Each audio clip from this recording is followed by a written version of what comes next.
The hour of convening having arrived, all members of the House will please come to the floor and take seats. All members of the House will please come to the floor, take seats. We will have the morning roll call soon. I'm going to ask the clerk to ring the bell.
All members of the House, please come to the floor. We're about to take the morning roll call.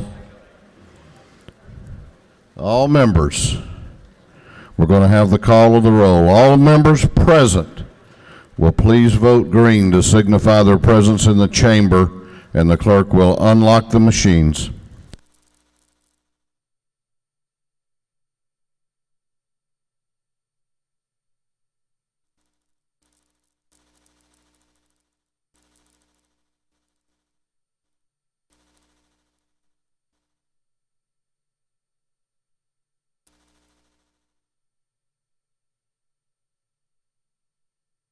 Have all members voted? Have all members voted? If so, the clerk will lock the machines. Doorkeepers will please close the doors and keep them closed. Good morning. I hope everyone's feeling well this morning. We've got a busy day and a lot of people visiting with us, and we're always excited about that. We're going to have scripture reading and prayer by the chaplain, after which we will pledge allegiance to the flag of our country. Our chaplain this morning will be introduced by the lady from the 82nd House District, Representative Mary Margaret Oliver. Representative Oliver. Thank you, Mr. Speaker. It's my unique honor this morning to introduce to you the Right Reverend Robert Christopher Wright, who was elected Bishop of the Atlanta Episcopal Diocese in the past year. The Episcopal Diocese for Atlanta goes from Montezuma to the Tennessee line and serves the souls of 56,000 Episcopalians. Bishop Wright was born in a Catholic orphanage in Pennsylvania and was adopted at 9 months old. After graduation from high school, he entered the Navy and was a search and rescue crew leader on a helicopter. After the Navy, he attended college at Howard University, graduated with a political science degree, and went to work for the Children's Defense Fund in Washington, D.C., doing the Lord's work on behalf of poor children across Georgia and the United States. He thereafter went to theology school at the Virginia Theological Institute and in Cambridge University in England. He served at St. John's the Divine in New York City, churches in Washington, and then found his way to Atlanta over 10 years ago to serve St. Paul's Episcopal Church, the historic St. Paul's Episcopal Church in South Atlanta. He is married to Sarah Beth Wright, who is a former professor at Spelman, and they have 5 children, the youngest of whom, Moses, is adopted. Thank you, Bishop Wright, for joining us. Thank you very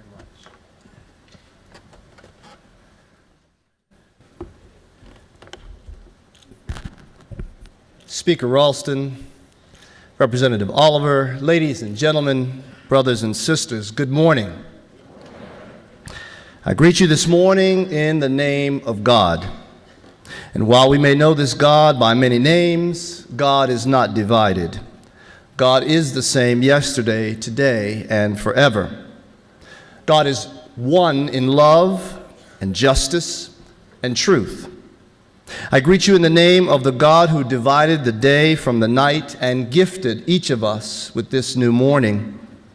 It is this God who now invites us all to rejoice and be glad in this new day with its new mercies and opportunities for new beginnings. As the 10th Bishop of the Episcopal Diocese of Atlanta, I bring you the greetings of 56,000 men, women, children, teenagers, and feisty seniors, worshiping in 109 communities all over this wonderful geographic area. People from all over the state, from Montezuma in the south to Dalton in the north, up to the Tennessee line, from the Alabama border to just west of Augusta. Georgians from every walk of life, every political persuasion, every income level, your constituents. I want you to know that in the Episcopal Church, as a part of our weekly worship, I'm proud to tell you that we pray for you. And so it is delightful to see the faces of the folks that I pray for each week this morning.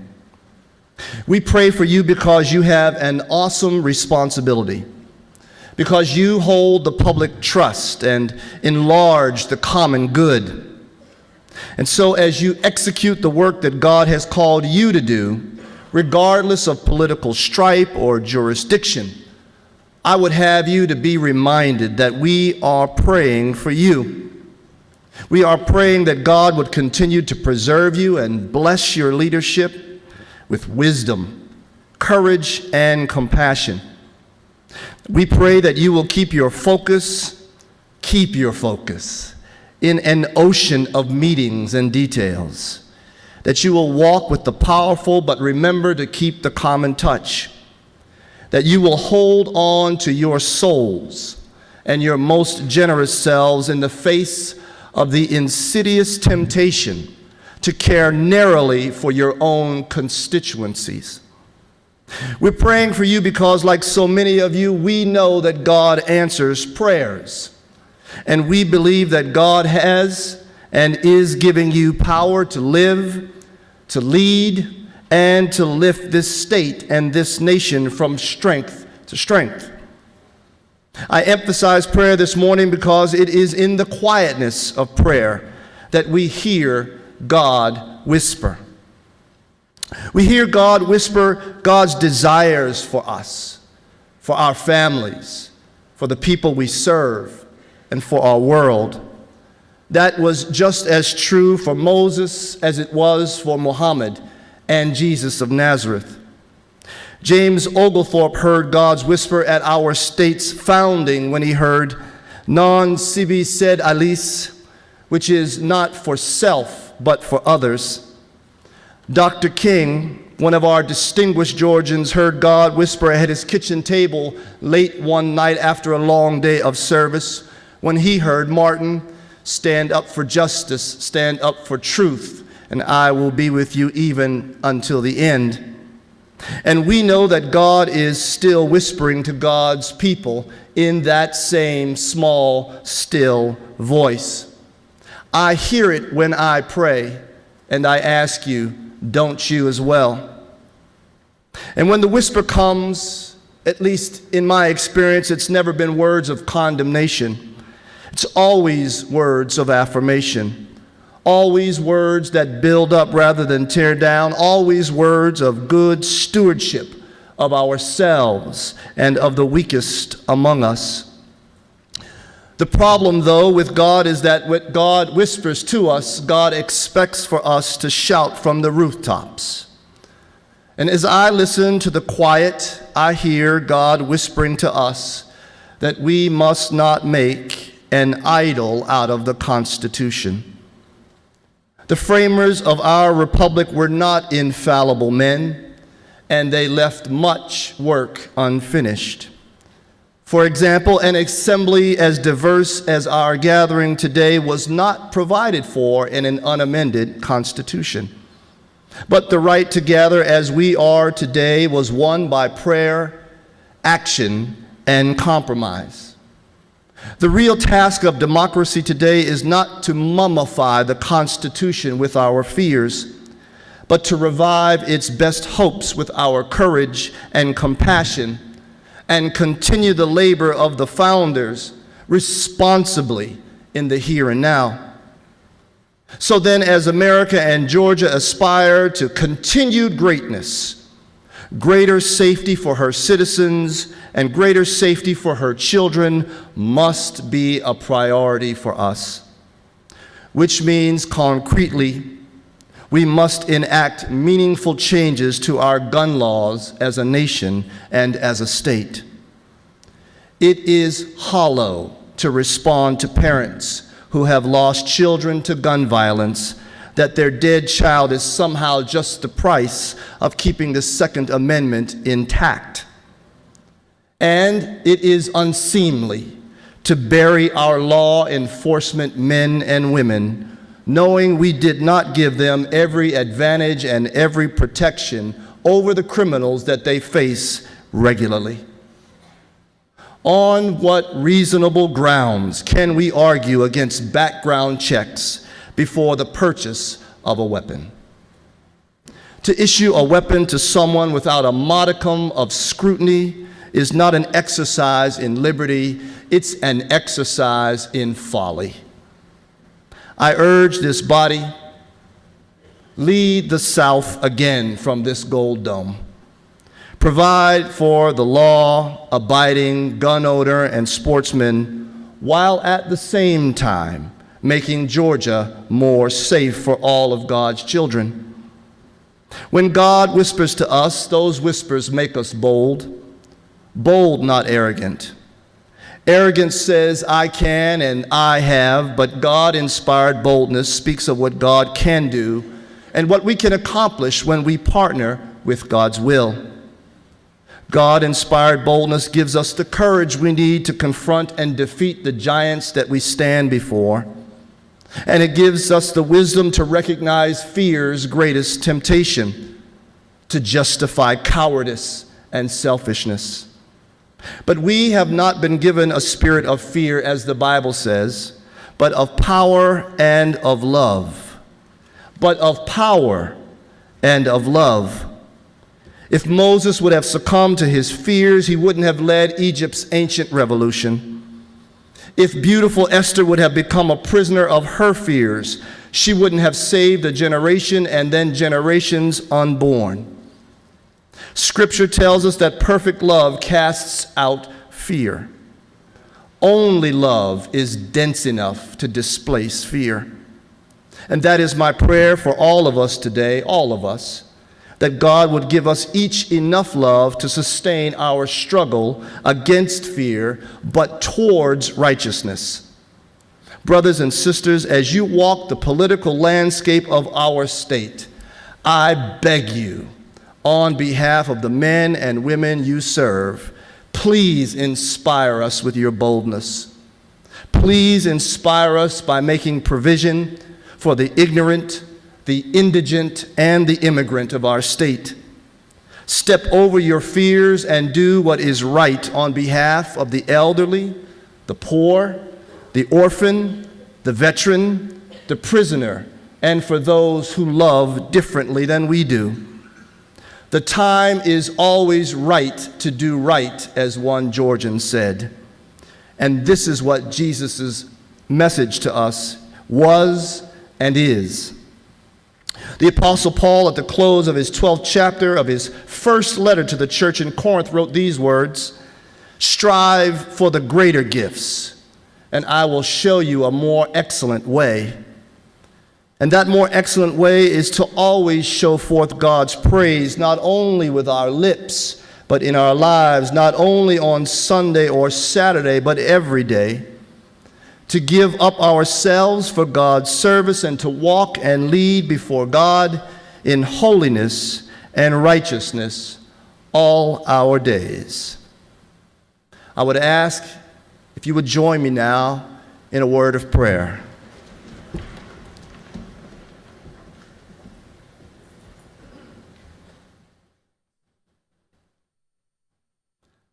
Wonderful God, whom we know by many names, who is the creator, redeemer, and sustainer of all men and all women everywhere. We know you to be good and faithful, gracious and full of mercy. And we pray that you would look down on the state of Georgia and our work here and bless us richly. Where we are corrupt, purify us, Lord. Where we are found in error, direct us. Where we are right, Lord, strengthen us. Where we are in want, Lord, provide for us. Where we are divided, by your grace, reunite us. We ask all these things in the name of God and of his Son, Jesus Christ. Amen. God bless you. I pledge allegiance to the flag of the United States of America and to the republic for which it stands, one nation, under God, indivisible, with liberty and justice for all. Wonderful. God bless you. Thank you. Thank you, sir. Doorkeepers will unlock the doors.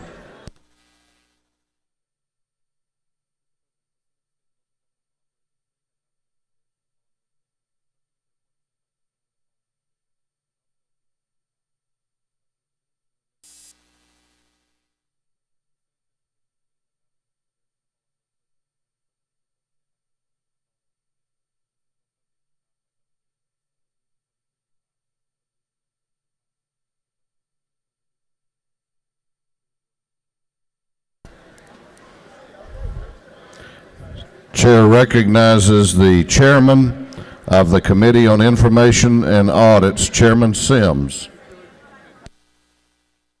Speaker, your Committee on Information and Audits has read the proceedings of the previous legislative day and found them to be correct. Chairman Sims, the chair of the Committee on Information and Audits, reports that the journal of the previous legislative day has been read and found to be correct. Is there any objection to the confirmation of the journal? The chair hears none and the journal is confirmed.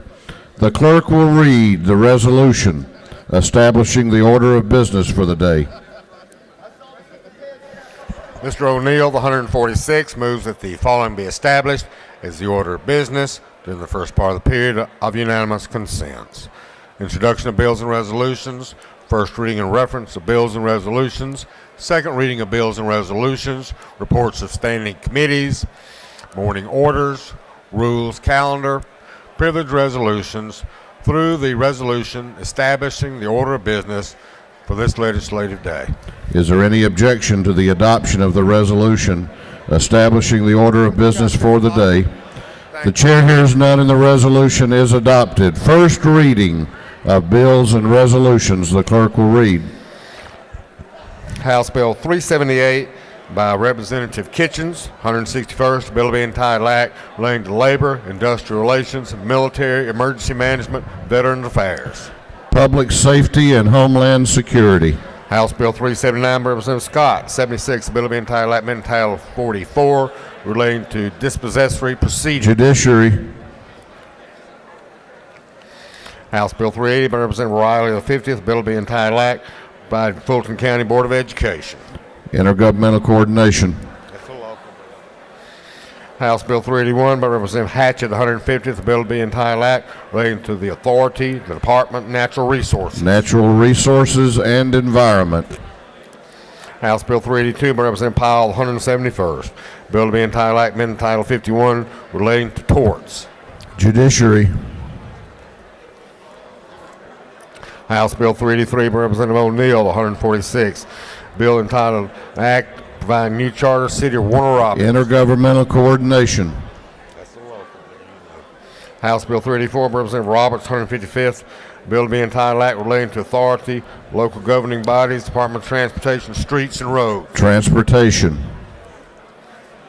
House Bill 385 by Representative Battles, 15th, bill to be entitled Act relating to the Employees Retirement System of Georgia. Retirement. House Bill 386 by Representative Battles, 15th, the bill to be entitled Act relating to the Teachers Retirement System of Georgia. Retirement. House Bill 387 by Representative Bruce, 61st, a bill to be entitled Act amending Title 50 relating to the Department of Economic Development. Economic Development and Tourism. House Bill 388 by Representative Talton, 147th, a bill to be entitled Act amending Title 40 relating to certificates of title motor vehicles. Motor Vehicles. House Bill 389 by Representative Taylor, the 173rd, a bill to be entitled Act amending Title 33 relating to insurance. Insurance. House Bill 390 by Representative Mayo of the 84th, a bill to be entitled Act amending Title 48 relating to sales and use tax. Ways and Means. House Bill 381 by Representative Stevens, 164th, a bill to be entitled Act amending Title 48 relating to revenue and taxation. Ways and Means. House Bill 392 by Representative Allison, the 8th, bill to be entitled Act relating to authorization posting cash bonds. Judiciary Non-Civil. House Bill 393 by Representative Hamilton, 24th, bill to be entitled Act, been entitled 34 relating to Georgia Workforce Investment Board. Industry and Labor. House Bill 394 by Representative Hill, 22nd, a bill to be entitled Act, been entitled 16 relating to carrying, possession, firearms. Public Safety and Homeland Security. House Bill 395 by Representative Shaw, 176, a bill to be entitled Act, been entitled 33 relating to insurance. Insurance. House Bill 396 by Representative Shaw, 176, a bill to be entitled Act, been entitled 33 relating to licensing of agents and adjusters. Insurance. House Bill 397 by Representative Waits, the 60th, bill to be entitled Act relating to grounds for termination parental rights. Juvenile Justice. House Bill 398 by Representative Maxwell, 17th, bill to be entitled Act relating to unfair deceptive practices. Human Relations and Aging. House Bill 399 by Representative Knight, 130th, a bill to be entitled Act amending Title 6, Title 48 relating to aviation, revenue, and Ways taxation. and Means. House Bill 400 by Representative Sims, 169th, bill relating to elections, approval, bonded debt. Intergovernmental Coordination. House Bill 401 by Representative Stovall, 74th, bill to be entitled Act create Metropolitan Atlanta Aerotropolis Development. Transportation. House Bill 402 by Representative Stevens, 164th, bill to be entitled Act, been entitled 12 relating to coastal waters. Natural Resources and Environment. House Bill 403 by Representative Carter, 175th, a bill to be entitled Act relating to definitions regarding water. Ways and Means. House Resolution 388 by Representative Parrish, 158, resolution honoring life Special Agent Garland Fields dedicating a road in his memory. Transportation. House Resolution 389 by Representative Atwood, 179, resolution requesting repeal of $100 billion federal sales imposed by Affordable Care Act. Insurance. House Resolution 410 by Representative Glanton, 75th, resolution requesting International Olympic Committee keep wrestling on the Olympic Games. Governmental Affairs. Senate Bill 81 by Senator Wilkerson, the 50th, bill to be entitled Act relating to prohibited act regarding harvesting ginseng. Agriculture and Consumer Affairs. Senate Bill 117 by Senator Jefferson, the 17th, bill to be entitled Act amending Title 25 relating to blasting, excavating new utility facilities. Energy, Utilities, and Telecommunications. Through the first reading. Second reading of bills and resolutions. The clerk will read.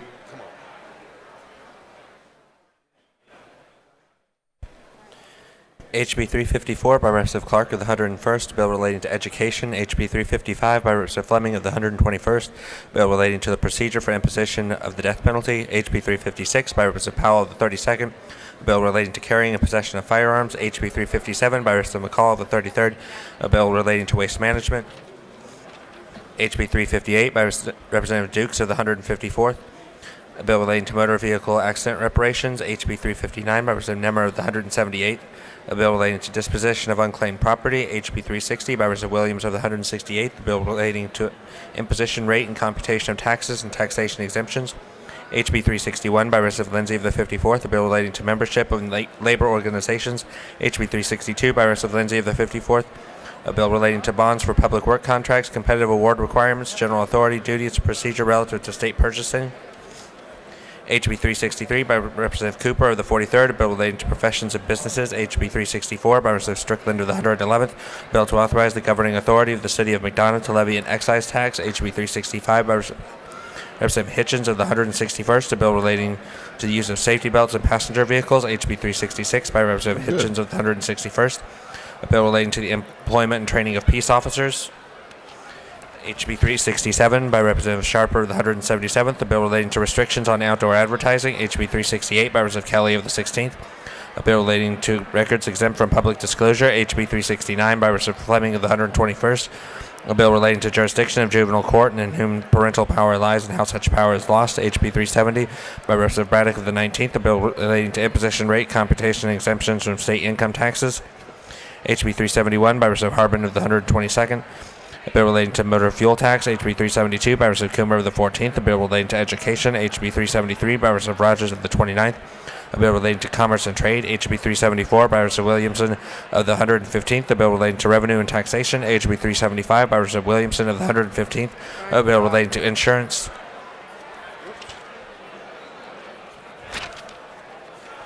HB 376, by Representative Hardin of the 148th. The bill to authorize the governing authority of the City of Hawkinsville to levy an excise tax, HB 377, by Representative Mabry of the 63rd. A bill relating to property and persons subject to garnishment, HR 361, by Representative Wilkerson of the 38th.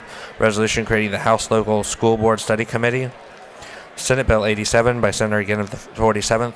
A bill relating to marketing facilities, organizations, and programs. Senate Bill 97, by Senator Wilkinson of the 50th. The bill relating to agricultural commodity commissions. Through second readers.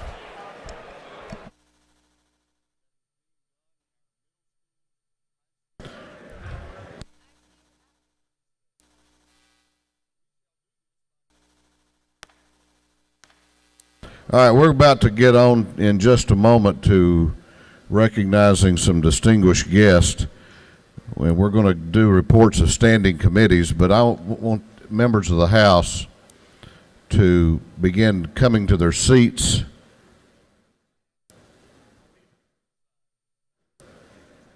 And there's a whole lot of traffic out there and noise. Let's have the members of the House come to this. Everybody's got a seat assigned with their name on it. So find your way to those. Reports of standing committees, the clerk will read. Representative Hardin, 148th, Vice Chairman of the Committee on Agriculture and Consumer Affairs, submitted the following report. Mr. Speaker, your Committee on Agriculture and Consumer Affairs has consideration of the following bill. The House struck me to report the same back to the House with the following recommendation. House Bill 298, due pass, respect submitted. Representative Hardin, Vice Chairman. Representative Coleman, the 97th, Chairman of the Committee on Education, submitted the following report. Mr. Speaker, your Committee on Education has consideration of the following bills. The House has struck me to report the same back to the House with the following recommendations. House Bill 283, 70, 244, due pass by substitute, respectively submitted. Representative Coleman, Chairman. Representative Burns, 159, Chairman of the Committee on Game, Fish, and Parks, submitted the following report. Mr. Speaker, Committee on Game, Fish, and Parks has consideration of the following bill. The House struck me to report the same back to the House with the following recommendation. House Bill 274, due pass by substitute, respectively submitted. Representative Burns, Chairman. Representative Rogers, 29, Chairman of the Committee on Higher Education, submitted the following report. Mr. Speaker, Committee on Higher Education has consideration of the following bills. The House struck me to report the same back to the House with the following recommendations. House Bill 184, due pass by substitute. House Bill 293, due pass, submitted. Representative Rogers, Chairman. Representative Smith, 134th, Chairman of the Committee on Insurance, submitted the following report. Mr. Speaker, Committee on Insurance has consideration of the following bills. The House struck me to report the same back to the House with the following recommendation. House Bill 179, 312, due pass by substitute. Respect submitted. Representative Smith, Chairman. Representative Willard, 51st, Chairman of the Committee on Judiciary, submitted the following report. Mr. Speaker, Committee on Judiciary has had under consideration the following bill. The House struck me to report the same back to the House with the following recommendation. House Bill 242, due pass by substitute. Respect submitted. Representative Willard, Chairman. Representative Powell, 32nd, Chairman of the Committee. Public Safety, Homeland Security, submitted the following report. Mr. Speaker, Committee on Public Safety, Homeland Security has had in consideration the following bill. The House struck me to report the same act to the House with the following recommendation. House Bill 316, due pass by committee substitute. Respect submitted. Representative Powell, Chairman. Representative Janelle, the 120th, Chairman of the Committee on Ways and Means, submitted the following report. Mr. Speaker, your Committee on Ways and Means had in consideration the following bill. The House struck me to report the same back to the House with the following recommendation. House Bill 266, due pass by substitute. Respect submitted. Representative Chanel, Chairman. Through the committee reports. House will come to order. This House will be in order. We're always happy, and the chair always tries to recognize former members of this body when they come back to visit with us, and we're especially pleased to have with us today former Representative Kevin Levitas from DeKalb County. Representative Levitas.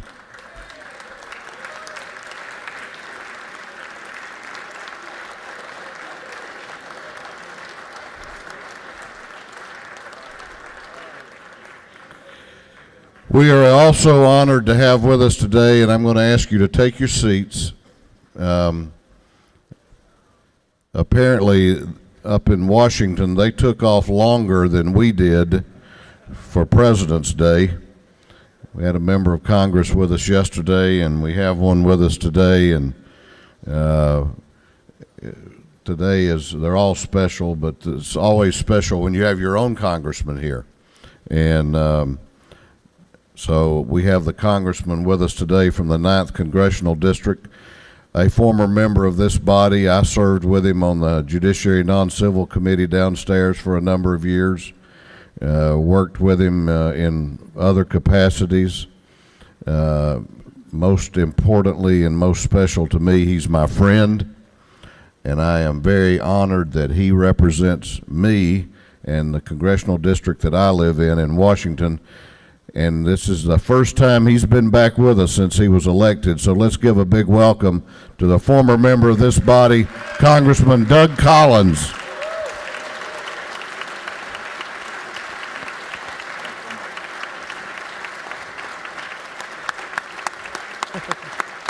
Thank you.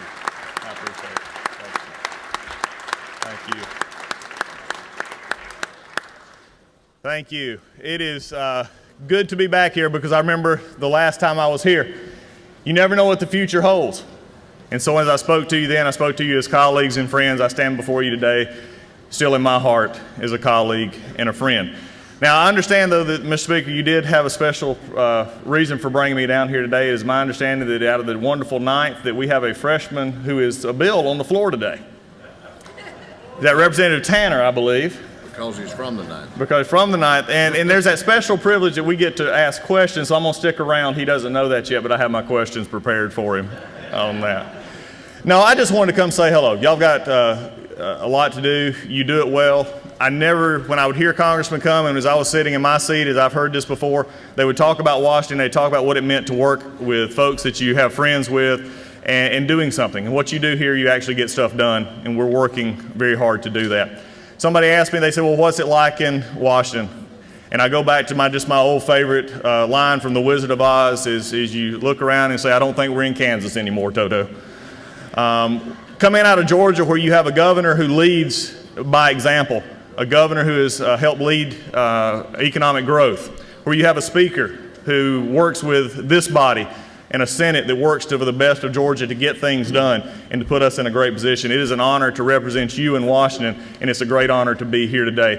I just want to say thank you for all your friends, all the cards that you have sent, and all the responses from both sides of the aisle. It is my privilege to represent not only the 9th District, but the state of Georgia. God bless you. It's good to see you today.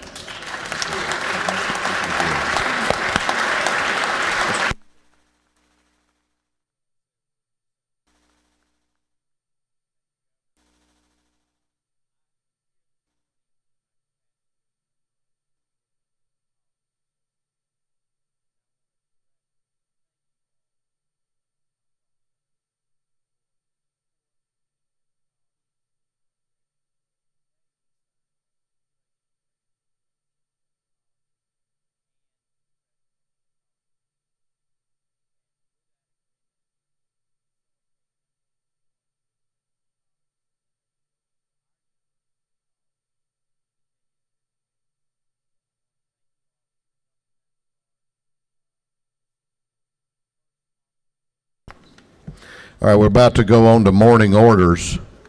We're about to go to morning orders. If you have an order, we've got a number of members who have signed up for morning orders this morning, and we have a rules calendar, and we have some distinguished groups to recognize. Chair's going to ask members to limit their morning orders to 1 minute each. Chair recognizes Representative Josh Clark for a morning order. Representative Clark.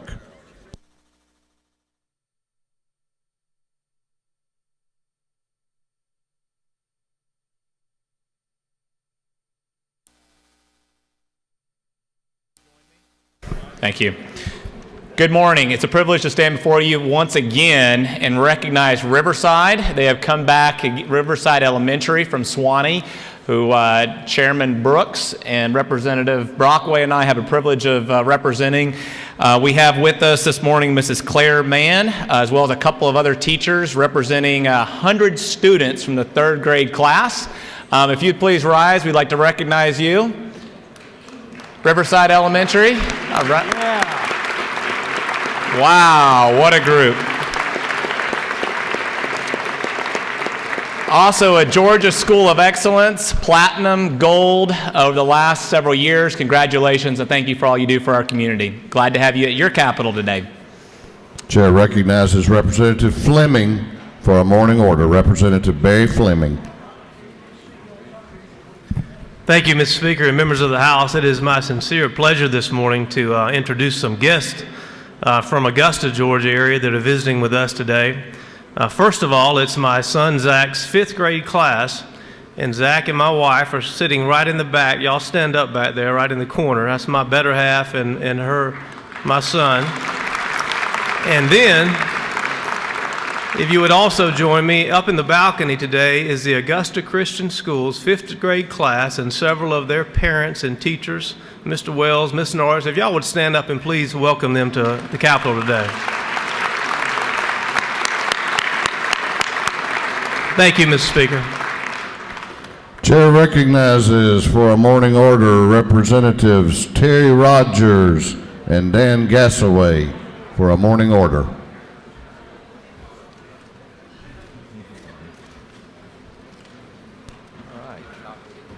Got you here, okay. Thank you, Mr. Speaker. You know, it's always fun when you are able to look up in the gallery and to see some of your friends and everything, but it's also very special when they're from your home county. If you look on your desk today, you'll see some salsa. That's Abby J's Black Hawk salsa. It's made by Abby Jackson, who's in the gallery with us today. Abby was Habersham County's Entrepreneur of the Year, is lauded by the Habersham Chamber of Commerce. And that's also a finalist in the Georgia Flavor Contest. So y'all will enjoy that. Joining Abby today is the Habersham Chamber and Leadership Habersham. And they're here to tell you that we've got all kinds of good things going on in Habersham County. We invite you to come up there, be a part of us. We'd love to see you. Thank you so much. If y'all would stand up, we'd like to recognize y'all.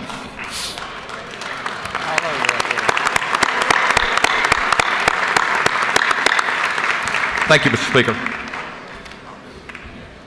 Chair recognizes the Houston County delegation for a morning order. I didn't know there were that many of you. We got a few here. Where's Willie? Thank you, Mr. Speaker. This morning we want to recognize an outstanding young woman from Warner Robins, Carmen Foskey. She is a multi-talented young lady and is making Warner Robins mighty proud as the Miss Warner Robins Outstanding Teen, and she is talented in so many areas. President of her junior class, tennis team, National Beta Club, art and singing, and is very involved in working for charities, the Ronald McDonald House, and she's here this morning, we just wanted to welcome her here. Thank you. Will you stand? Welcome me, thank you.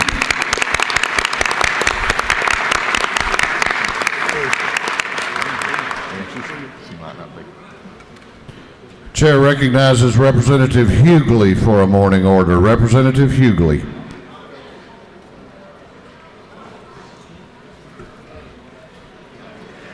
Thank you, Mr. Speaker. I'm joined by Representative London. If you will notice on your desk, there is a special invitation from State Farm. Today is State Farm Day, and we're inviting you all to come and join us for lunch at 12:30 over in the Sloppy Floyd building. So come and see all the good neighbor agents and associates from State Farm today.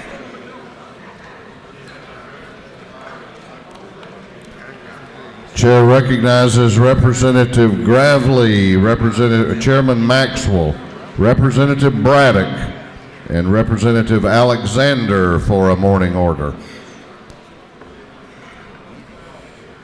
Thank you, Mr. Speaker, members of this House. It's always an honor to have your local officials come up and visit with you during the day to offer their advice and their support.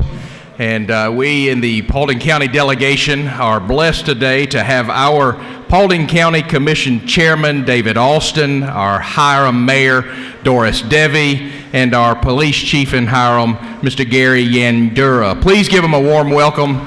Welcome them down to their house today. Thank you, sir. Thank you.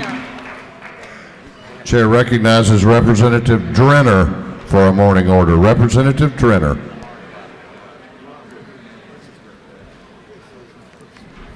Thank you, Mr. Speaker, and ladies and gentlemen of the House. I'd like to speak to you today about something serious. Mr. Speaker, can you help me? Yeah. We are still at order, so would all members please take their seats and cease conversation. All members. All of the members in the well for morning orders are entitled to respect and your attention. Lady may proceed. Thank you, Mr. Speaker. I'm not here today to honor my mom's 75th birthday or to say hello to constituents. I'm here actually to talk to you about an issue that I care deeply about. And I'm not Representative Drenner right now. This is just Carla speaking from her heart to the members of the General Assembly. So I hope that you'll listen just for a second. I've had the opportunity last year to go to a school in Lancaster, Pennsylvania, with a bipartisan group of legislators to look at a sustainable school. And I was amazed. The school had worked on geothermal. It had recycled water. It had a community garden. It was unbelievable to me. The gentleman that sponsored the trip was a Republican senator from Pennsylvania. And I bring that up because we argue a lot about education down here, but I've not heard us talk about the schools in which our children live in. And they do live in them 8 hours a day.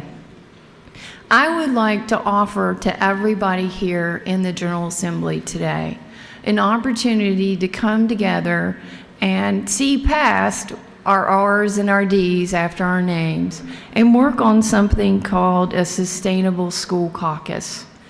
I have put together a meeting today, Wednesday, February the 20th from 2 to 3 in the CLOB in room 605. You should have a letter on your desk. And again, let me just say this. If the letter's not there, it's forthcoming. This is not about partisan rhetoric. My intention is about creating schools that are sustainable and can be fiscally independent of funds. So I hope that you will consider my offer. And if you can't make it today, if you would come by and let me know that you're interested in participating. Kentucky does this. At the meeting, there was a bipartisan group from Kentucky. Surely we can do something ahead of Kentucky. Thank you. Chair recognizes Chairman Coleman for a morning order. Chairman Coleman.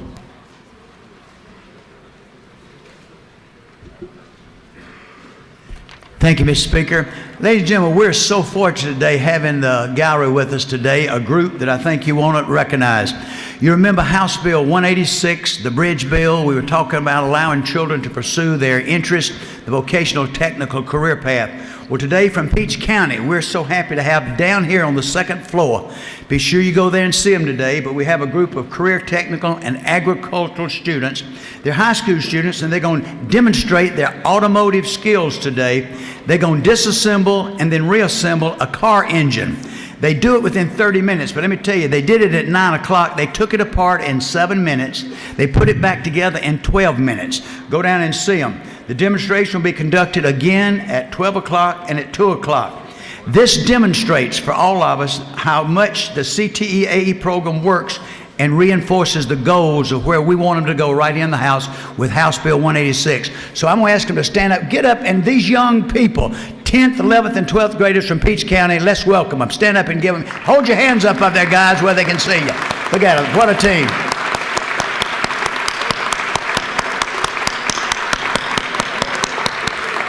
Let me tell you, those guys have won contests all over the United States. And you know, the beauty is when they graduate from high school, these automotive places are guaranteeing them a job making big money. So if you need your car repaired, thank you guys for being with us today.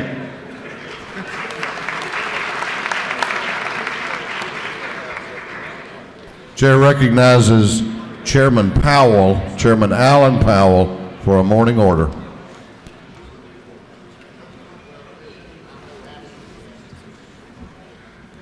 Thank you, Mr. Speaker, and ladies and gentlemen of the House.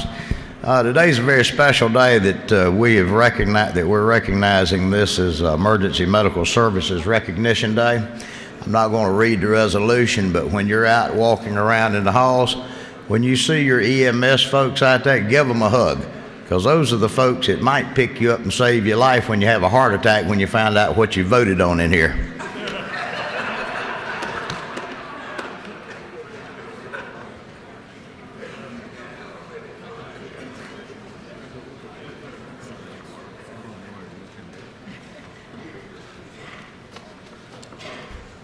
While the House is at order, the chair wanted to, I know many of you already know this, but make mention that one of our members, Chairman Tom McCall, lost his father yesterday after a somewhat extended illness, and many of you have kept up with that situation. So would you join me for a moment in a moment of silence for Chairman McCall and his family?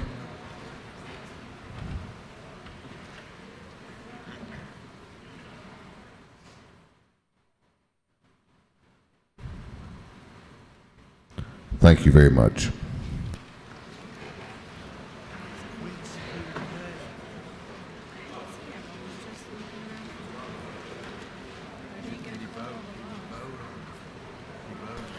Chair, House will remain at order. Chair recognizes Representative Gregory to introduce the Doctor of the Day. Representative Gregory.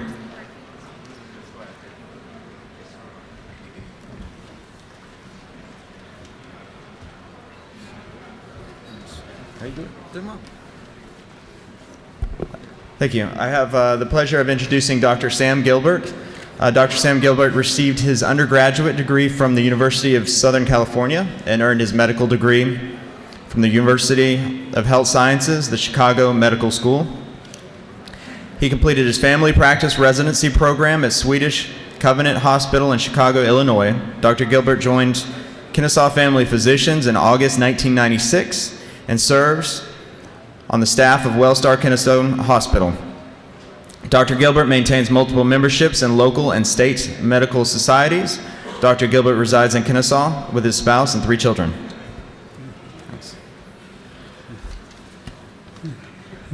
Thank you very much for allowing me the privilege of being the Doctor of the Day. Thank you. Thank you.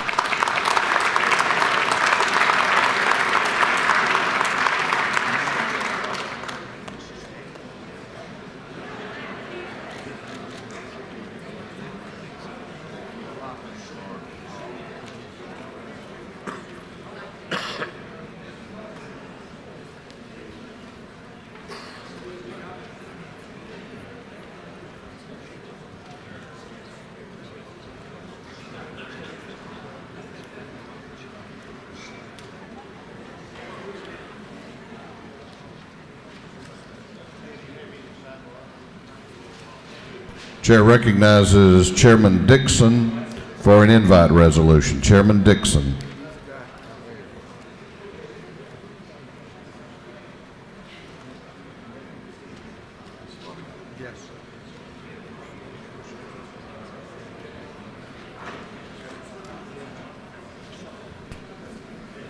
Thank you, Mr. Speaker. It is my honor to bring to the House this morning the Northwest High School girls softball team, who are the 7-4A softball champions this year.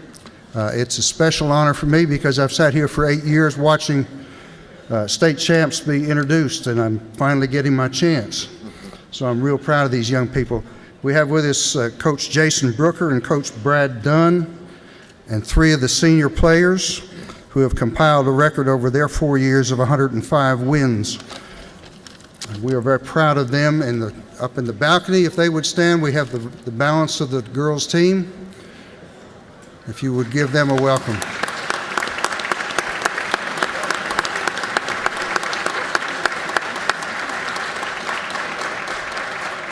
This is Coach Jason Brooker.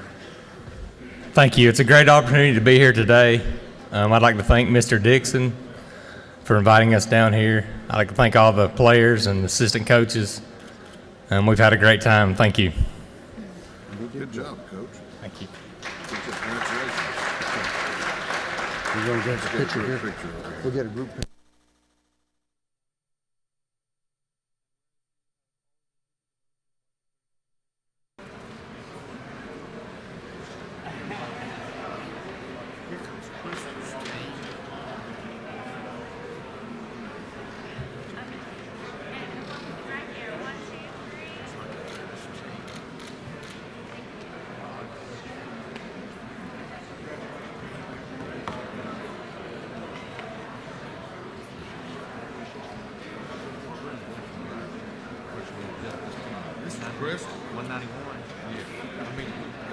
House will continue to be in order. House will continue to be in order. Chair recognizes the chairman of the Motor Vehicles Committee, Chairman Rice, for an invite resolution. Chairman Rice. Well, thank you, Mr. Speaker. I'm being joined on the rostrum here this morning by the administration and the coaches and 4 of the co-captains of the state 6A football champion Norcross High School Blue Devils. Now, you guys may not know about these guys, but I'll tell you, this is a wonderful group of young men. They're here with their principal, Will Bishop. Raise your hand, Will. Athletic director, Kirk Barton, and Keith Maloof, the coach, and his good wife, Lisa. Now, you need to know that his daddy was the coach of a state football championship here in Georgia, and he's joining his daddy today as the second in this clan to go ahead and receive that honor, which is a major, major thing. But the real honor belongs to the kids that are here and the kids that are sitting up in the gallery. It's been 56 years that Norcross High School has been seeking a championship in football, and this year they finally did it. They came from a 2-score deficit in the last couple minutes of the game to win it 21-14. A lot of endurance, and it kind of remembers, this is a point of information for you guys that may not know where the term Blue Devil came from. The Blue Devil came from a French World War I infantry division called the Chasseurs Alpines. They were known for their endurance. They were known for their capability of performing in an excellent manner in the worst conditions. This team is aptly named the Blue Devils of Norcross High School. Actually, you know, it's kind of a miracle that this has happened today, but there's 2 miracles involved here. One that I'm really proud of is the way this team bonded together last year. This team went to the Fellowship of Christian Athletes camp in August of last year. And listen up, in that camp, 40 of those young men gave their lives to Christ as the result of this experience they had. That bonded this team together in a brotherhood that's not just football, but a life brotherhood. We look forward to hearing from Coach Maloof. I'm sorry, Keith. Coach Maloof. I've only known him for about 16 years, so you know. But anyway, if you would just join me right now in honoring these kids sitting up in the balcony and right here with a loud round of Georgia House of Representative applause for their accomplishment. Stand up. Stand up.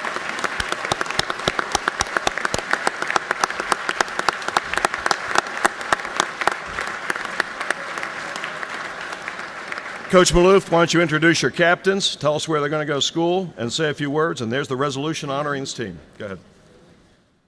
Thank you, Speaker. Representative Rice, Representative Marin, Representative England. There's a lot of other people I'd like to recognize. I see familiar faces. I don't know if that's a good thing or a bad thing, but thank you all for what you've done for public education. I know there's always debates about everything that goes on, but Norcross is public education at its best. Not only athletically, but academically, we're one of the top schools in the nation. And it's because of our leadership, not only in the school building, but in Gwinnett County. And I want to thank you for giving us the resources to be successful in that area. Because of that, we have 4 and many more going to college for free. Joseph Wilbur, our quarterback, going to the University of West Georgia. Alvin Kamara, our all-classification player of the year, going to the University of Alabama. Our defensive back, Sean Akins, going to Middle Tennessee State University. And one of our offensive linemen going to Georgetown University in Washington to play college football and get an education. And it's because of public education that these guys are going off. And we have many, many more that are doing the same thing. I wish I could say a whole lot more about this team, the chemistry of it, but I know we have things to get done today. But I really could sit up here and just talk all day about these young men and these coaches. And my coaches, I got about 10 or 15 of them in the stands. Let's give them a round of applause too, because they have done a great job with these young men. And again, thank you all for everything you do for public education, because it is what we are. Thank you. All right. Thank you. Great. Coach, Thank Speaker. you. Yes, sir. Thank you. Good to see you. No. Make these chairs disappear.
Chair recognizes Representative Bruce for an invite resolution. Representative Bruce.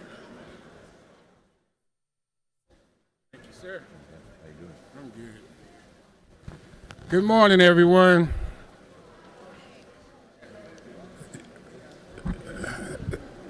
Could I use your gavel? No. Good ask, though.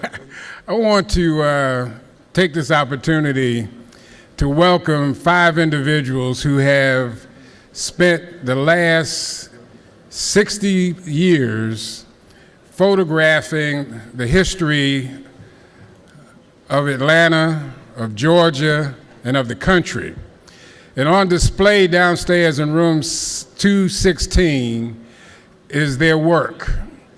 They have photographed many, many things, including a lot of the history of the civil rights movement, of the growth of Atlanta, the growth of Georgia, and quite often they are unrecognized and they're on the other side of the camera. So today we decided to put them in the spotlight, and I don't think they've had as many pictures taken of them in their life as they have today.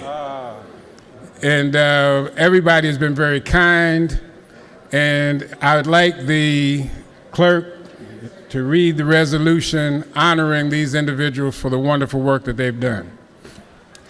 House Resolution 176 by Representative Bruce, 61st, and many others. Resolution recognizing and commending Susan J. Ross and inviting her to be recognized by the House of Representatives. House Resolution 177 by Representative Bruce of the 61st and many others.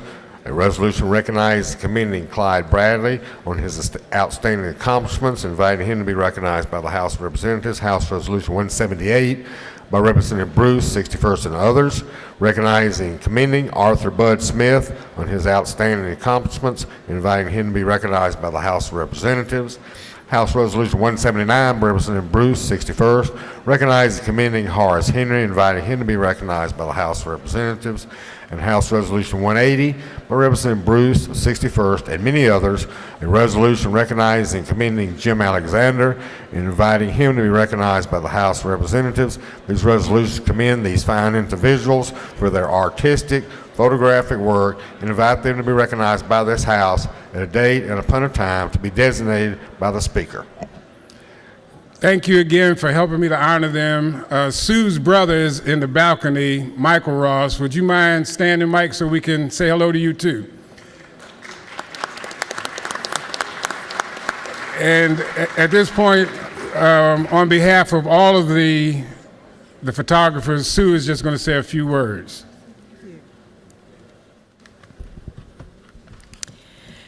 Well, thank you, Representative Roger Bruce and the Speaker and all members of the House of Representatives.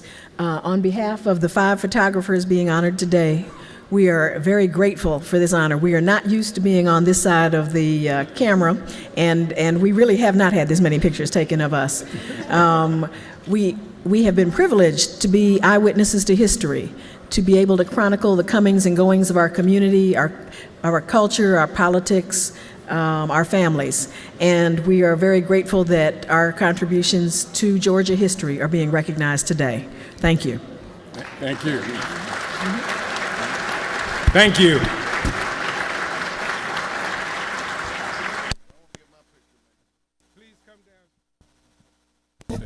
Please come downstairs in 216 and see their work. You really will enjoy it. Thank you.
House will continue to be at order.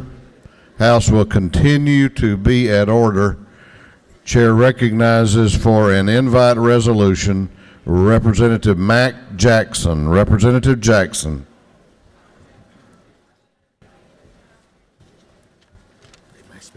How you doing? Good to see you. Thank you, Mr. Speaker. Ladies and gentlemen, today I present to you the greatest health care providers in the nation, the Georgia Rural Health Association, and it's their day at the Capitol. We have a resolution, and I'll ask the clerk to read a caption of the resolution. House Resolution 300 by Representative Jackson of the 128th and many others, a resolution commending the Georgia Rural Health Association, recognizing today, February 20th, 2013, as Rural Health Day at the State Capitol, and inviting GRHA members to be recognized by the House of Representatives at a date and time to be designated by the Speaker of the House. Thank you. The Georgia Rural Health Association is the oldest state rural health association in the country. They were founded in 1981. It's a nonprofit network for dedicated healthcare professionals who serve rural Georgia and encourages the development of an improved healthcare system throughout the state.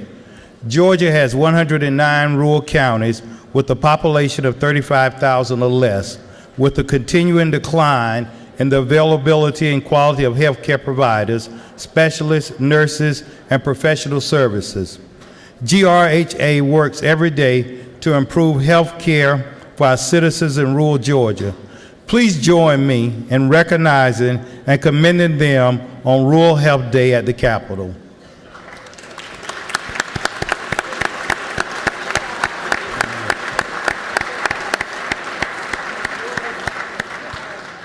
We have some members in the balcony. We ask them to stand at this time.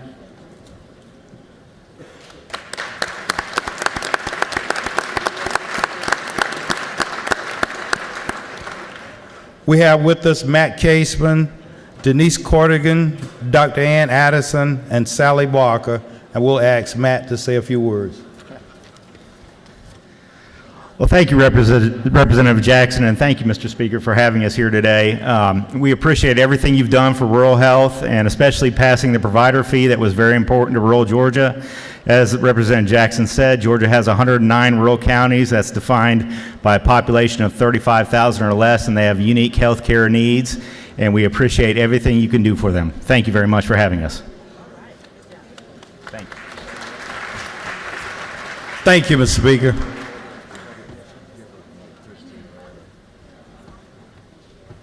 Thank you, sir. Thank you.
Chair recognizes Representative Kirby for a morning order. Representative Kirby and Representative Williamson for a morning order. Good morning. We are extremely privileged and proud to represent Walton County, both District 114 and 115. And today we are honored that we have students from Loganville High School, or excuse me, Loganville Christian Academy. I'm sorry about that. The state champions in the ICSGA football and competition cheerleading with us today, and they're in the balcony. We'd like for them to rise and be recognized for their great accomplishment last fall. Over here and over there. Thank you.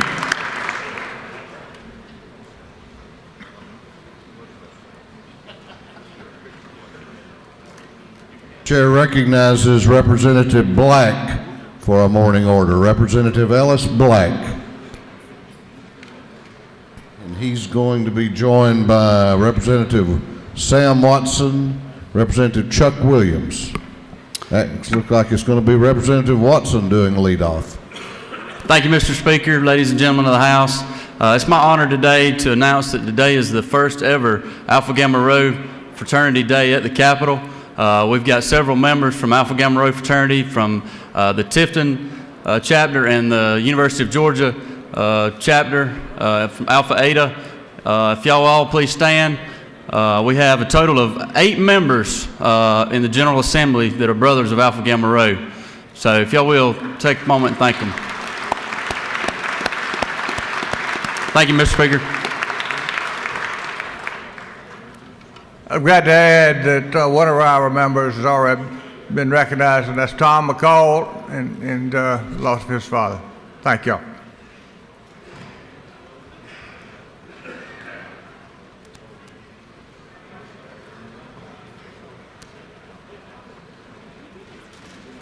All right, we're members that are outside the chamber may want to make their way back in. We're about to go on to the rules calendar. We're about to go to the rules calendar.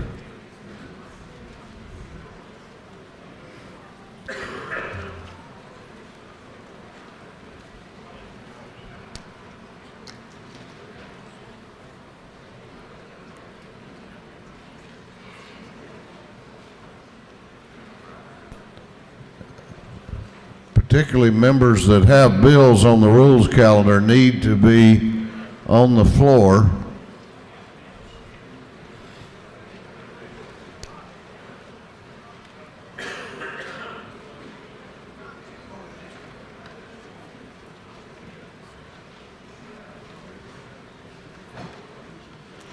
Clerk will read the caption to House Bill 160. House Bill 160. House Bill 160 by Representative Jacobs, the 80th, a bill to be entitled Act Amendment Title 44 relating to mortgages, conveyances, secure debt, liens in general, so revised provisions relating to vacant, foreclosed real property registries, to prohibit a fee for a future conveyance except under limited circumstances. Bill having been for the House Committee on Judiciary, the committee recommends bill do pass by way of a committee substitute. This bill is being read today for the third time. Chair recognizes Chairman Jacobs to present the bill. Chairman Jacobs. Thank you, Mr. Speaker. Ladies and gentlemen of the House, I bring before you today House Bill 160. House Bill 160 is actually a reprise of a bill that was around in the last term, which was House Bill 129.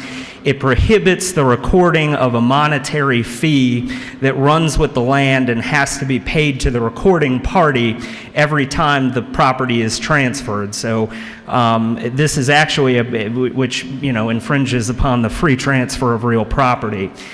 This is a practice that has been banned now in over 40 states. When House Bill 129 was first proposed 2 years ago, there were only about 10 to 20 states that had laws like these on the books. Now there are more than 40 states, and so we're looking to put Georgia in with the majority of states that ban these fees that run with the land. There are exceptions in the bill for homeowners associations, condo associations, property owners associations, and things of that nature.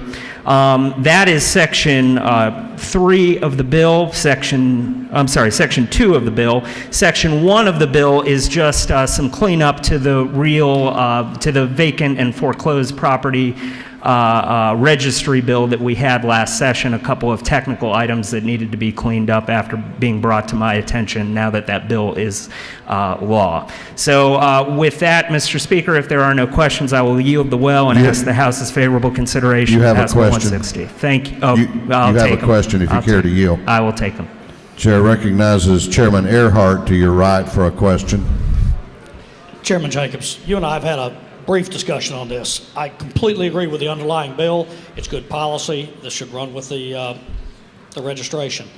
Help me to understand why we want to truly exempt condo associations and homeowners associations. If it's good enough for everyone else, these individuals are exempted from everything under the Georgia statute. Why do we continue to set them out as special entities? Well, I understand your concern, Chairman Earhart, and you know that those exceptions, first of all, were in the bill back when it was House Bill 129. Second of all, we're part of the process of compromise that occurs frequently in the Judiciary Committee. And third of all, because this particular creature, fees, gets to the core of what condo associations and homeowners associations do, we didn't want this particular proposition to interfere with that, but certainly your point is well taken. I'd like to just ask that you'll continue to work, rather than attempt to amend it here, under a great deal of respect for you yourself. I'd like to work with you as this works through the process. I will be happy to continue communicating with you about the bill, Chairman Earhart.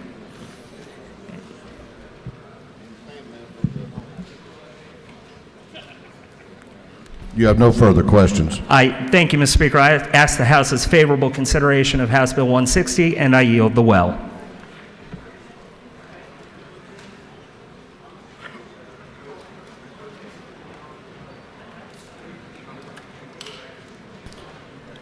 Gentleman has yielded the well.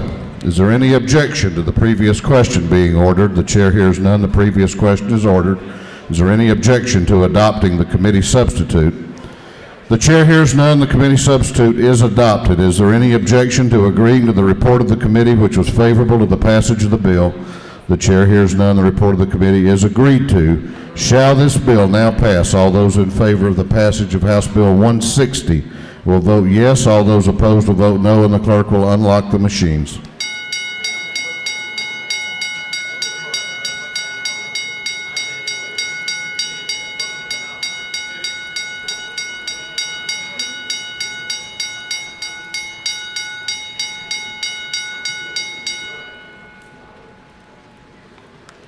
Have all members voted? Have all members voted?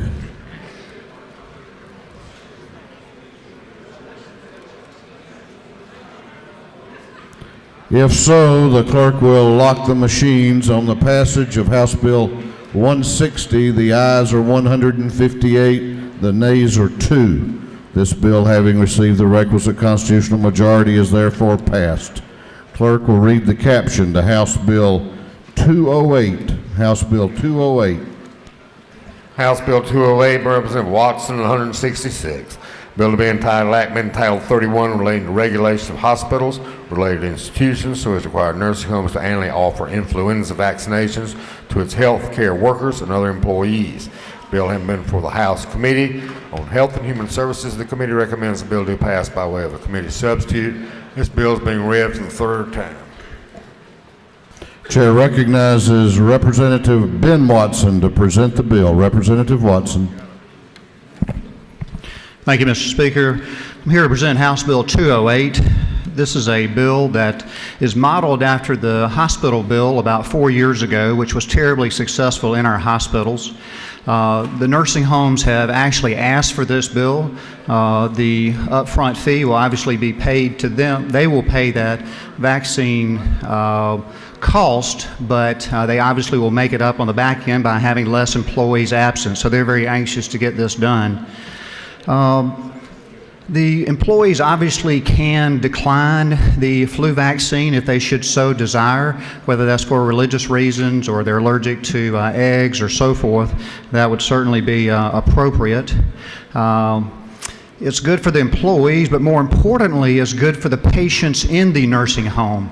Certainly the last thing that the patients expect when they're in the nursing home is picking up an infection from the employee who has the flu, who actually may be contagious before they actually have symptoms. This does give relief if they do follow the standard procedure from a liability standpoint, but only if it's quote, the generally accepted healthcare standards are applied. Section C, as you'll turn into your book, you'll notice that just before that has been stricken by amendment. It is in your book, and Section C is not a part of this bill now. Mr. Speaker, I would ask that everyone have favorable consideration for this bill, and I will yield the well. Thank you. You don't appear to have any questions. The gentleman has yielded the well.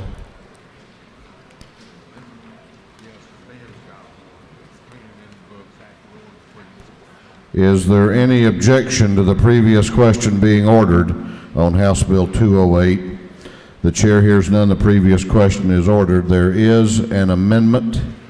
Representative Watson has offered an amendment, and the clerk will read the amendment. Representative Watson, 166. Representative Lindsay offer the following amendment. This amendment is printed. It's in your calendar books in front of House Bill 208. Upper right-hand corner, it's AM 331281. Is there any objection to the adoption of the Watson amendment? The chair hears none. The amendment is adopted. Is there any objection to adopting the committee substitute as amended? The chair hears none. The committee substitute is adopted. Is there any objection to agreeing to the report of the committee which was favorable to the passage of the bill? The chair hears none. The report of the committee is agreed to. Shall this bill now pass? All those in favor of the passage of House Bill 208 will vote yes. Those opposed will vote no. And the clerk will unlock the machines.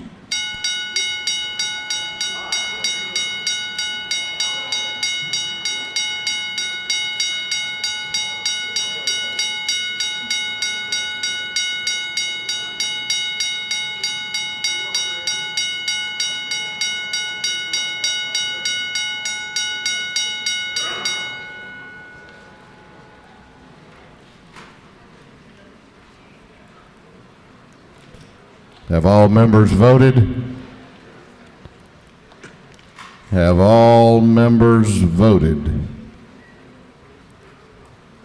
If so, the clerk will lock the machines on the passage of House Bill 208. The ayes are 118, the nays are 40. This bill, having received the requisite constitutional majority, is therefore passed. Clerk will read the caption to House Bill 178. House Bill 178. House Bill 178 by Representative Weldon of the 3rd, a bill to be entitled Amendment Title 34, Chapter 34, Title 43, relating to physicians, acupuncture, physician's assistants, cancer, glaucoma treatment, respiratory care, clinical perfusionists, and orthotics, prosthetics practice to provide for additional powers of the Georgia Composite Medical Board relating to pain management, to enact the Georgia Pain Management Clinic Act to require licensure of pain management clinics, to provide for requirements for licensure, denial, suspension, and revocation of licenses. The bill having been before the House Committee on Health and Human Services, the committee recommends this bill to pass by way of a committee substitute, and this bill is being read today for the 3rd time. Chair recognizes Chairman Weldon to present the bill. Chairman Weldon. Thank you, Mr. Speaker. Ladies and gentlemen of the House, thank you for allowing me to be here today. Today I bring to you House Bill 178. This is the Georgia Pain Management Clinic Act, and I need to thank many of you here from start to finish over here where I sit. I appreciate the support I've had here. I appreciate every positive and negative comment, and particularly Chairman Cooper, thank you for working with us through this bill. My many co-sponsors, and particularly those of my constituents and those in the hall that have helped us, and the experts, Chief Headley from City of Lilburn was instrumental in providing compelling testimony in this matter. Some people I want to thank particularly, lady in Catoosa County. She's a grandmother. Her name is Gail. She's raising her 2 grandchildren and her daughter, who is a drug addict, who's just refused to engage and continue to raise her children. I also want to thank Delinda, Barry, and Candace, who are the aunt, uncle, and first cousin of John, who is a victim of an accidental overdose on prescription drugs. I want to thank David, John's father. I want to thank Jenny, John's mother, his sister Emily, and Carl, who's John's grandfather. And for every other law-abiding citizen in this state, this bill, you are why, every law-abiding citizen in this state is why I bring this bill, is because they're the ones that are the innocent victims of the problem that this bill addresses. The pill mill problem. A pill mill is organized crime setting up shop in Georgia and in your community and in my community. 2 weeks after we adjourned last year, a pill mill opened up in Ringgold, not a mile from my office. You can imagine the consternation it gave me and the anger it caused in our community. We're still working on getting them out of Ringgold.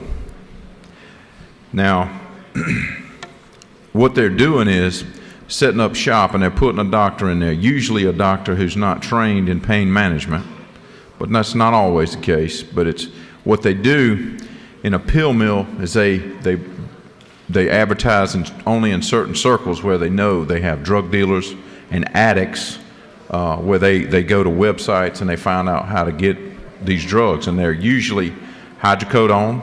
There's two strengths of that. There's the 7.5 milligram and there's 10 milligram hydrocodone.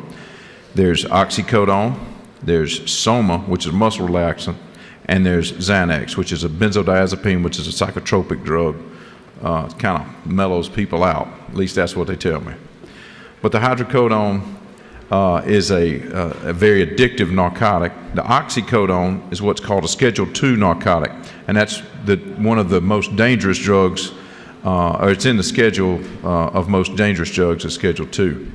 And what they do is they issue monthly or several months at a time supply, and what they'll do is they'll issue as many as they can in a month. For example, the oxycodone, they'll issue 180 pills to one person for use over a 30-day period. You know, that's just about 6 a day. And then they have the hydrocodone, they'll issue 180 or up to 260 of those hydrocodones, depending on the strength and the amount that each person medically can actually take. Then what happens is those people who are addicts, they start taking those pills as they walk out of the clinic. Then they get on the roads of Georgia, in your community and mine, and they get under the influence of drugs and they crash into your children, my children, and all of your constituents and their families. They cause death and destruction everywhere they go. What these pill mills do, that when someone comes into a pill mill, many times they have a bouncer at the door. It's this great big guy that he may or may not have some sort of weapon with him, and they move these people through. They go in the south end door. They hustle them right on through the lobby, put them in an exam room. The doctor walks in. 5 minutes later, he says, "Oh yeah, I confirm you got pain right there." They'll walk in with a fake X-ray or just a copy of an MRI. Show the doctor films. "Oh yeah, I see right here. You got pain. Let me give you this." They call it the Georgia cocktail. That's the hydrocodone, oxycodone, Soma, and Xanax. They walk down the hall. Many of these clinics have their own dispensaries in these, quote, the pill mills have dispensaries in their own clinics. But it's one of the things they do to make more money. They charge them for the pills, and then before they walk out the exit door, within 10 minutes from the time they walked in, they pay the $400 fee for the, quote, exam. in addition to paying for those pills, and they've got those pills walking right out of that clinic. Don't make an appointment. We take walk-ins, and it's only take cash. This isn't an insurance issue. So why do we need this bill that we bring today? We need this bill because we don't have any laws that state law enforcement can use to stop pill mills from operating in our communities. This bill, House Bill 178, provides the ability for Georgia law enforcement to lawfully shut down a pill mill. This is the bill right here, 178. This bill sets up a provision for licensing and keeping up with pain management clinics. A pain management clinic is defined in this bill as a clinic or a practice where more than 50% or more than half of the patients of a clinic are being treated for chronic pain. Chronic pain is something that someone's experienced for more than 90 days. And half of the patient population is measured over a 12-month period. And we're working to be very careful in not including those that aren't focused on pain management. Now, the problem we have now, one of the big problems we have now is anybody can own a pain management clinic in the state of Georgia. In Florida is where the problem is known for being where the problem originated. Florida passed laws that regulated who can own a pain management clinic. And Florida says only physicians can own pain management clinics. Kentucky, same thing. Texas, only physician owned. There's several other states that provide this same protection. And that's what we're asking for here. We want to control who can own the pain management clinic, and that's a shot to the heart of how organized crime makes their living. And we want to stop it in our state. Now, this further provides that the Medical Composite Board will license and regulate these pain management clinics and provide oversight for how they can conduct business. That's what this bill does. We don't have anything at this point that would help or that would address this. What's happening, and Chief Headley from Lilburn, he stated that just recently in a hearing that he had a pill mill, wasn't a pain management clinic. He had a pill mill open within a block or so of a high school. And he had no way to shut them down in his own city. They passed an ordinance, but it took time to get that. So what he had to do is he had to rely on the feds. The feds have more resources, but what the feds do, they're not interested in just getting one pain management clinic. They're trying to close in on the network. They want all of the network of the organized crime from Florida to New York and other throughout the country, and it takes time. During that time that it takes for the feds to close in on them, these pills are being dispersed in your community, in my community, in our state. And accordingly, this is necessary legislation to put the tools in the hands of our law enforcement to stop organized crime in our state.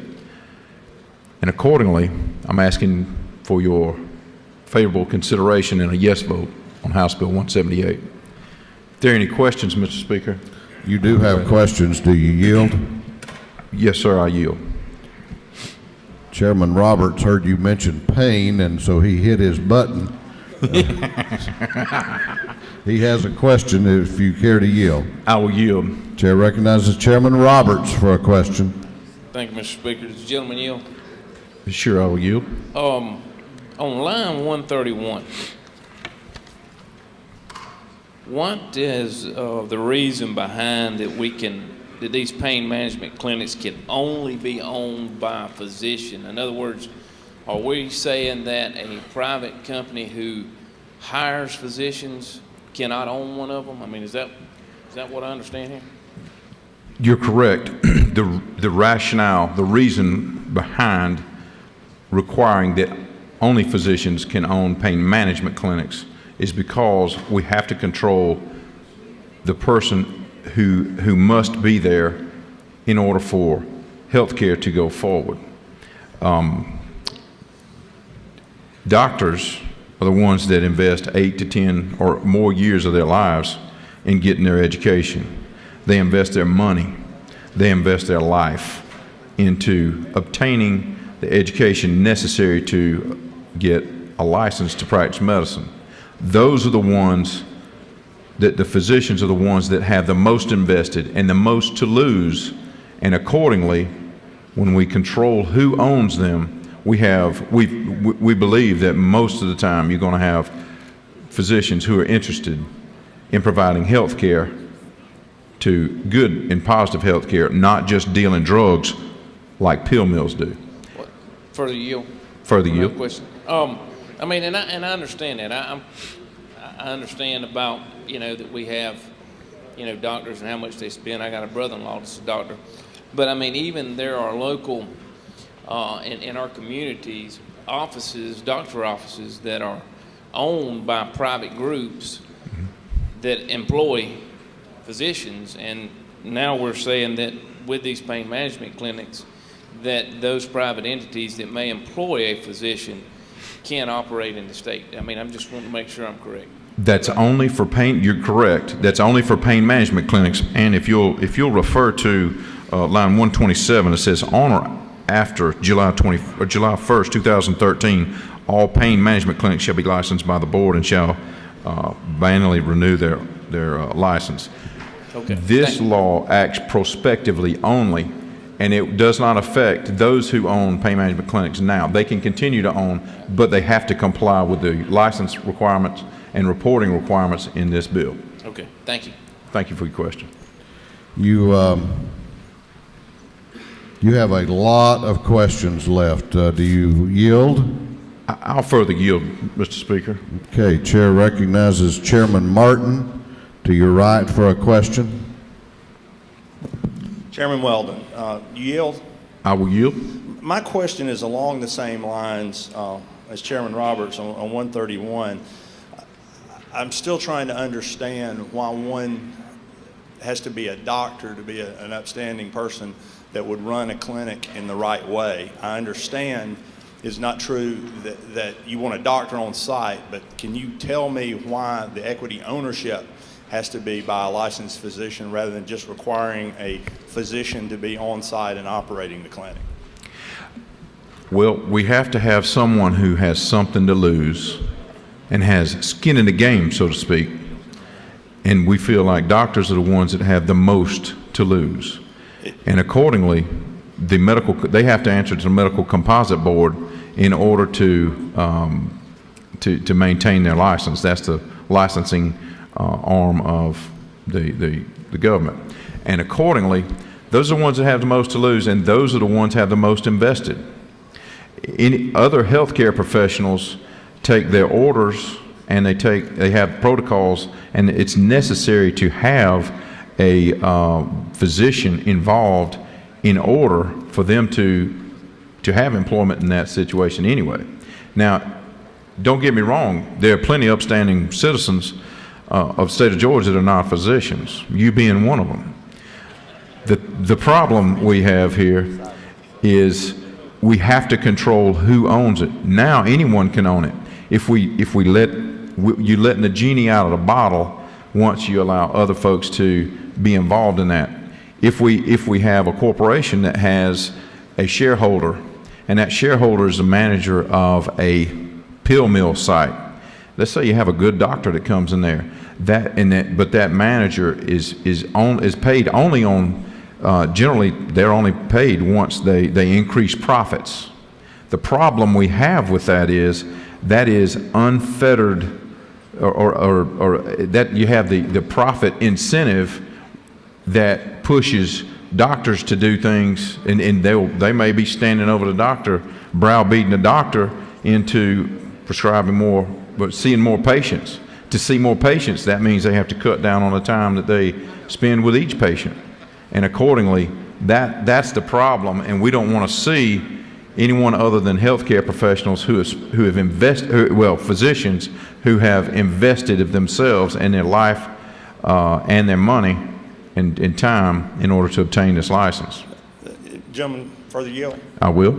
Isn't it true, though, if a doctor is operating and is operationally responsible, he or she has their license to lose should the pain management clinic not be operating? Isn't it true that their license is on the line whether they have an equity stake in the business or not? That's correct. That's correct. But you know what? It doesn't help John Tinker, who's deceased now. It doesn't help Delinda or Candace or Barry or David or any of his family. They're all innocent victims of these pill mills. It doesn't help them that doctor's lost his license after they've lost their child. Gentleman, further yield. I will. Isn't it true that, while I don't have the statistics in front of me, I would submit that has perhaps happened with the doctor owning a pain management clinic if that doctor is in fact a bad actor? It has, and you know what? We'll move forward. This puts the reins in the proper hands of the Composite Medical Board, which is composed of other physicians that are concerned about maintaining the medical profession. Okay. If you gentlemen further here, I'll move on. I would respectfully disagree that is a pivotal point, but I let everyone decide for themselves. My question then goes to lines 132 to 143, which seems to grandfather in the current clinics that you seem to be bothered by being owned by non-physicians, non-doctors, I should say. And can gentlemen answer this? Is it true that if one has a clinic now, whether it be a good clinic or a bad actor, that they can continue to operate that clinic indefinitely? Because I'm not clear on when you say this subsection, if they never fall under this law, if they're currently, or if they would fall under this law after they come up for renewal. That's the question to the gentleman. They would be required to report in accordance with, they would have to report in accordance with the law, or the bill as it provides their location. They have to do background checks on their employees. They have to maintain their license. They have to make reports to the Medical Composite Board if a physician leaves, if they have a conviction for a felony, things like that. But the pain management clinics, the proper pain management clinics presently in operation would be able to continue to operate. They just have to comply with the other provisions of this law. So gentlemen, further yield. So to be clear, if a pain management clinic is operating today without being owned by a doctor, whether it is operating correctly or incorrectly, it can continue to operate indefinitely under this legislation? Well, if they're operating... As long as they apply the other proper standards. Ownership is not an issue going forward if you're in business today. No is the answer to that, because they're operating improperly and they're just dispensing pills without doing proper medical care. Then they would not be able to continue being licensed by the board. We'll find them out and we'll get rid of those folks, and their license will be revoked. But someone who is operating a proper pain management clinic, providing proper medical care, they would be able to continue provided they comply with this law. So the gentleman further yield. So then isn't it true that there are standards in place and checks in place that will find bad actors if they are not doctor owners? Because you just said, isn't it true that you would find those bad clinics out under this legislation? So if one would allow non-physicians to own them in the future, if they were acting improperly, one would be able to find them out too. Isn't that true? No. The reason that we have to limit who can own a pain management clinic is because the criminals and organized crime that are coming here today opening pain management clinics, they don't care whether they have a license or not. They just want to take the profit and create addicts of the the citizens in your district and the citizens of the state of Georgia, they'll thumb their nose at this anyway, and they're just drug dealers. This bill requires anyone who wants to properly operate a pain management clinic to register and to submit to the provisions of this law. Mr. Speaker, you have more questions. Do you yield? I appreciate the questions, but I think I'm going to let everyone make a choice here in just a second, and I'm going to yield the well. Gentleman has yielded the well. Chair recognizes the Majority Caucus Whip, Representative Lindsay, to speak to the bill. Thank you, Mr. Speaker. I won't take any more time on this debate. Let's just sort of break this down real simple. We are trying to combat organized crime. We are trying to stop drug dealers from coming into this state and polluting our people in our state with drugs, and people are dying. That's what this is all about. Why are there extra scrutiny on these kind of clinics than we have on other type of medical facilities? Simple, because drug dealers and organized crime have found a loophole and have come in and have taken over a lot of these pain clinics and are killing people, okay? We don't have the laws in place that Florida had. That's why we've got these thugs coming into our state, taking over. Yes, this is more restrictive than we would have normally with other type of medical facilities, but by God, we have to have it, or we're going to see our state further sink down the hole, and we're going to see more people in your community and my community die. So if you want to protect your community, this is the bill to pass, and I ask for your favorable consideration of this bill. Mr. Speaker, I yield the will.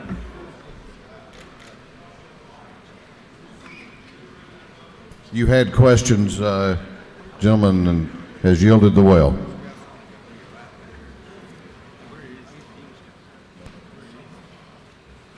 Is there any objection to the previous question being ordered on House Bill 178? The chair hears none. The previous question is ordered. Is there any objection to adopting the committee substitute? The chair hears none. The committee substitute is adopted. Is there any objection to agreeing to the report of the committee, which was favorable to the passage of the bill? The chair hears none. The report of the committee is agreed to. Shall this bill now pass? All those in favor of the passage of House Bill 178 will vote yes. Those opposed will vote no, and the clerk will unlock the machines.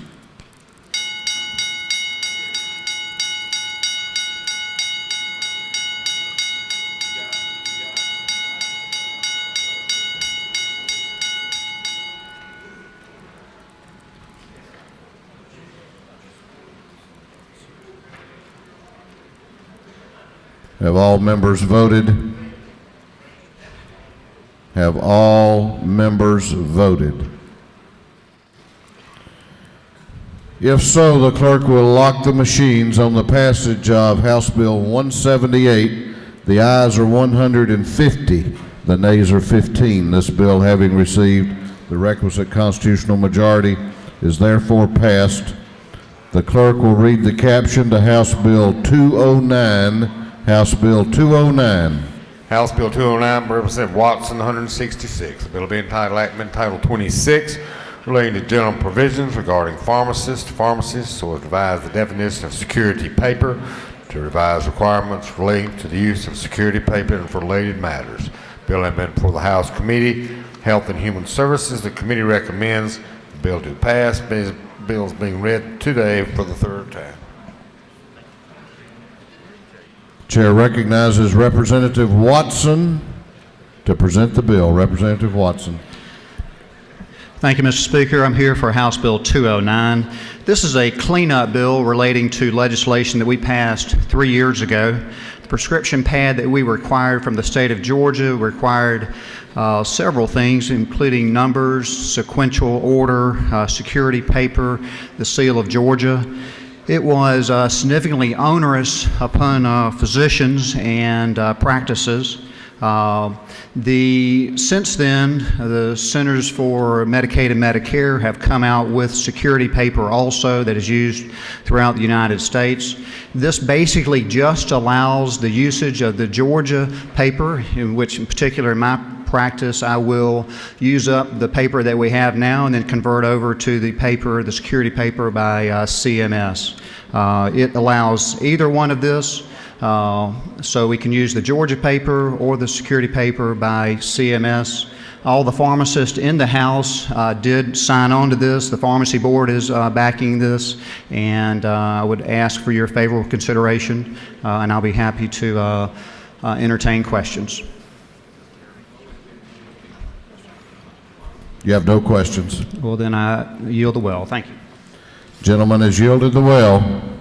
Is there any objection to the previous question being ordered on House Bill 209? The chair hears none. The previous question is ordered. Is there any objection to agreeing to the report of the committee, which was favorable to the passage of the bill? The chair hears none. The report of the committee is agreed to. Shall this bill now pass? All those in favor of the passage of House Bill 209 will vote yes. All those opposed will vote no, and the clerk will unlock the machines.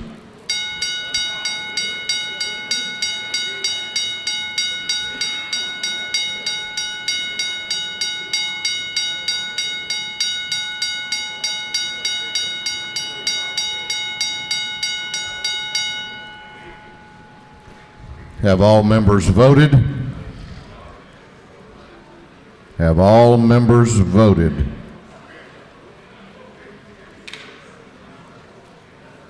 Have all members now voted?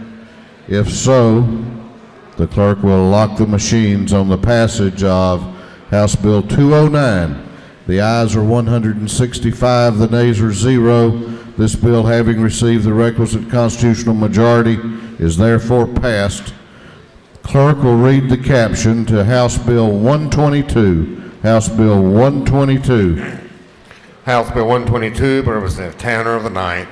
Bill to be entitled Act amending Code Section 42114 relating to risk assessment classification as sexually dangerous predator, electronic monitoring of sexual offenders, relating to preservation of documents and classification of information, documents, divulgence, confidential state secrets, and conduct of hearings.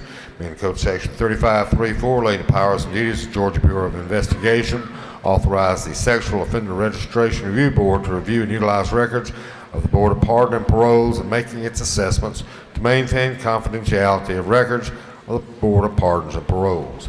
Bill having been for the House Committee on Judiciary and Non-Civil, the committee recommends the bill to pass by way of a committee substitute. Bill's being read today for the third time.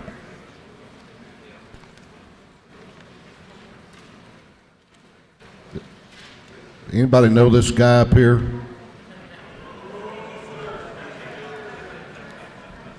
Mr. Chairman, did he go before the Rules Committee? It took me 4 years to get a bill passed. Oh, you thought he had been here 4 years. Okay. Well, Representative Tanner, you've been here how long? About 3 weeks, sir. About 3 weeks. Okay. Times have changed. Chair recognizes Representative Tanner to present the bill. Thank you, Mr. Speaker, members of the House. I come before you today with good legislation.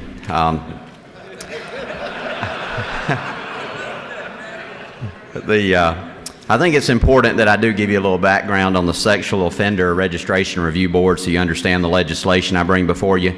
They're required under Georgia law to classify all sex offenders in our state.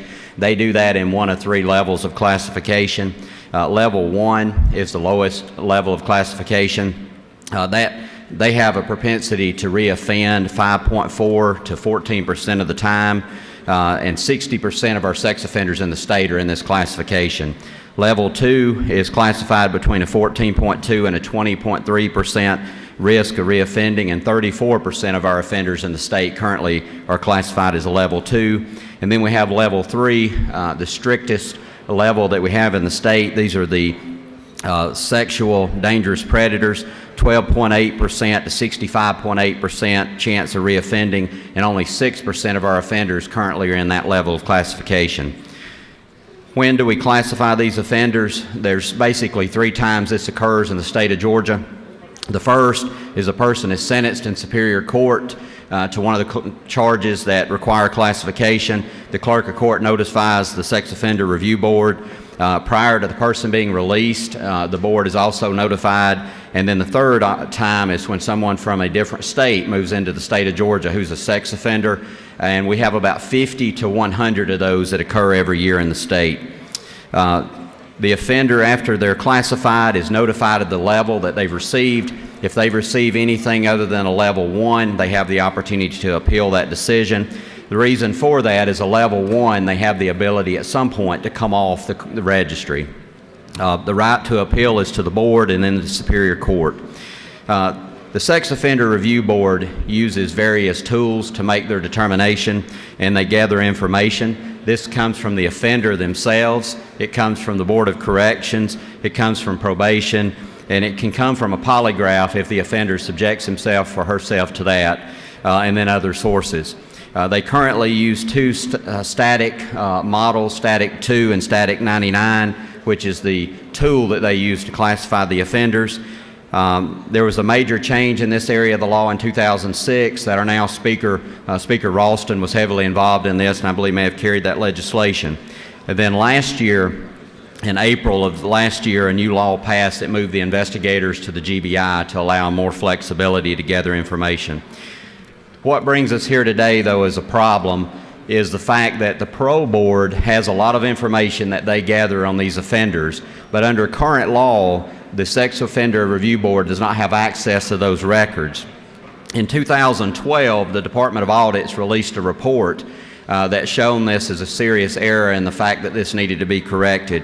I've worked with Michael Nail, the Executive Director of Parole, with Tracy Alvord, the Executive Director of the Sex Offender Review Board, and with Joseph Trollet over at the Attorney General's Office to craft legislation that would meet this need. The Parole Board's concern has been that their records are considered state secrets. They're not subject to the Open Records Act. Our bill that I have before you today would continue to keep those as state secrets. The only way they could be released to anyone else would be by being declassified by the Parole Board. I end by telling you that I've spent 23 years in the public sector, most of that time in law enforcement. I've had the opportunity to work many child molestation cases and child abuse cases and sex offender cases during that time, and I've testified in court numerous times in these cases. We have asked, as this body, we passed a law that requires the Sex Offender Review Board to classify these offenders to protect the general public from these individuals. We need to give them all the tools that's necessary to make that happen. There's no cost to this bill. All this information has already been gathered. It's just not able to be released at this time. All parties involved have agreed to this legislation, and at this time I would ask your favorable consideration for House Bill 122.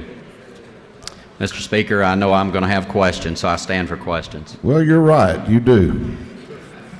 Chair recognizes the Majority Caucus Whip, Representative Lindsay, to your right for a question. Thank you, Mr. Speaker. Will the gentleman yield for a question? Yes, sir, I yield. I rise today to ask a question and also to defend the honor of the Speaker. Did I understand correctly that you are carrying a bill to correct something that the Speaker carried 6 years ago?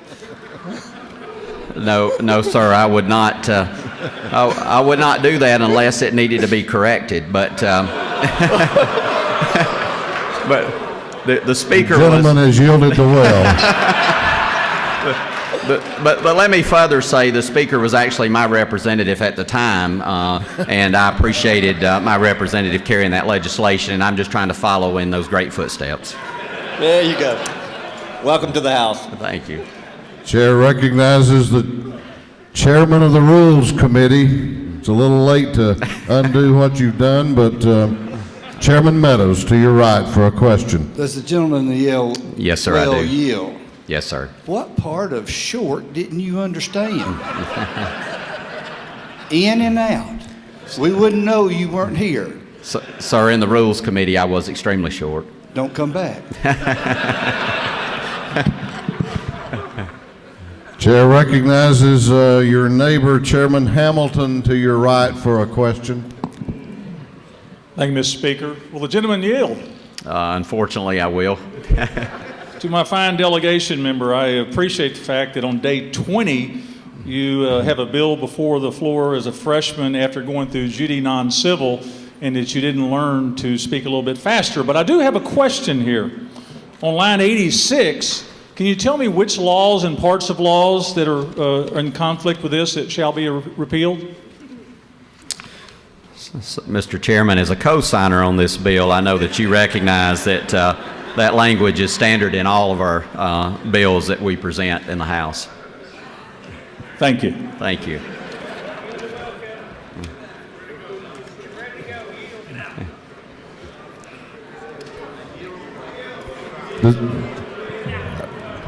I'm not sure that may come under the category of a personal attack on the chairman back there. You have other questions, and the chair recognizes the governor's floor leader, Representative Coomer, to your right for a question. Thank you, Mr. Speaker. Gentlemen, yield. Yes, sir, I'll yield. When I heard you talking about the bill earlier, you referred to statics 1 and statics 2. I'm just wondering if you've tried static guard to fix any of these problems that you're having with static. We discussed that, but determined that that was not the best course of action. We'd leave that up to the governor's floor leaders.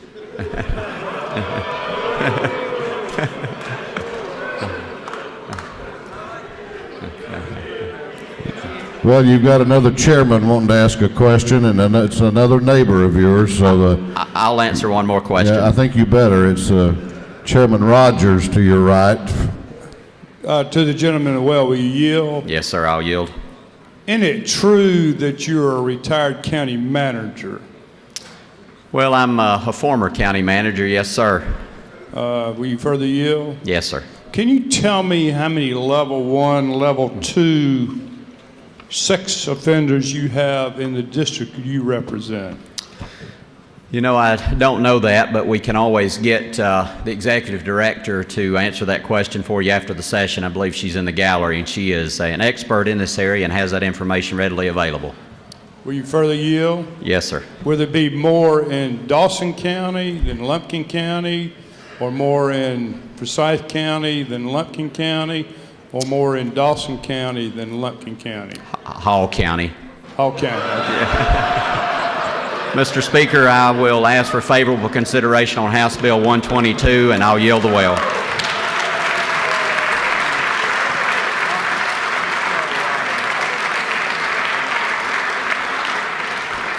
The gentleman has wisely yielded the well. Is there objection? Is there any objection to the previous question being ordered on House Bill 122? The chair hears none. The previous question is ordered. Is there any objection to adopting the committee substitute? The chair hears none. The committee substitute is adopted. Is there any objection to agreeing to the report of the committee, which was favorable to the passage of the bill? The chair hears none. The report of the committee is agreed to. Shall this bill now pass? All those in favor of the passage of House Bill 122 will vote yes. Those opposed will vote no. And the clerk will unlock the machines.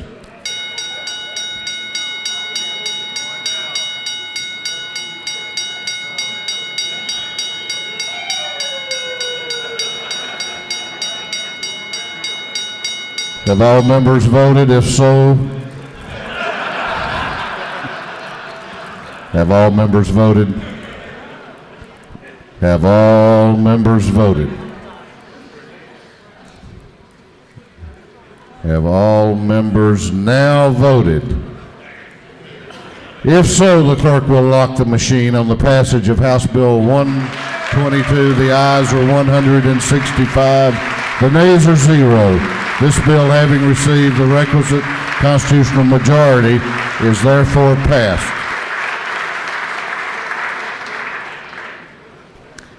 Clerk will read the caption to House Bill 235. House Bill 235. House Bill 235 by Representative Earhart, 36. A bill to be entitled 43 relating to optometrists.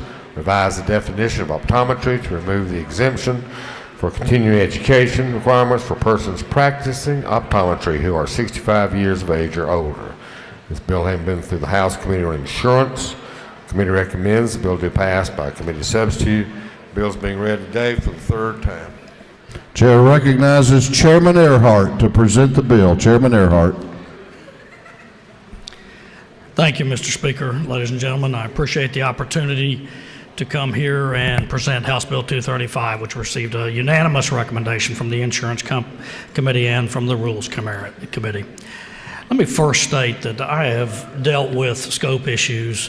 It's probably one of the first bills I ever co-sponsored almost 25 years ago was with respect to this. And for the first time in all of those years, I've had a pleasant experience with a collaborative effort, and I give great kudos to Representative Dr. Ben Watson, who worked in a collaborative manner, put the stakeholders together in this, did not make this a turf issue, did not come out and engage in hyperbole, and we came with a substitute that actually benefits the health care and the eye care of all the citizens of Georgia. So I do want to thank him for that. 325 does four things. It seeks to clarify the route through which optometrists can administer currently allowed medications, i.e. through contact lenses into new technologies or through nasal mist. Technology is constantly changing. You need to be able to keep up with that. You want your optometrist to be able to keep up with the technology and to continue to give those medications which they've had the prescriptive authority for 40 years through the new technologies. That's the first thing it does. The second thing it does, it allows the prescription of oral steroids, which 32 other states allow. This is a change, but it's something that is needed. Again, ladies and gentlemen, remember, not everyone has access to the type of eye care that I have in the county that I represent, or all of the other ophthalmology practices. If you live in a rural section of Georgia, it's tough to drive from Milner, Georgia to medical college or something like that. You want your optometrist to have this.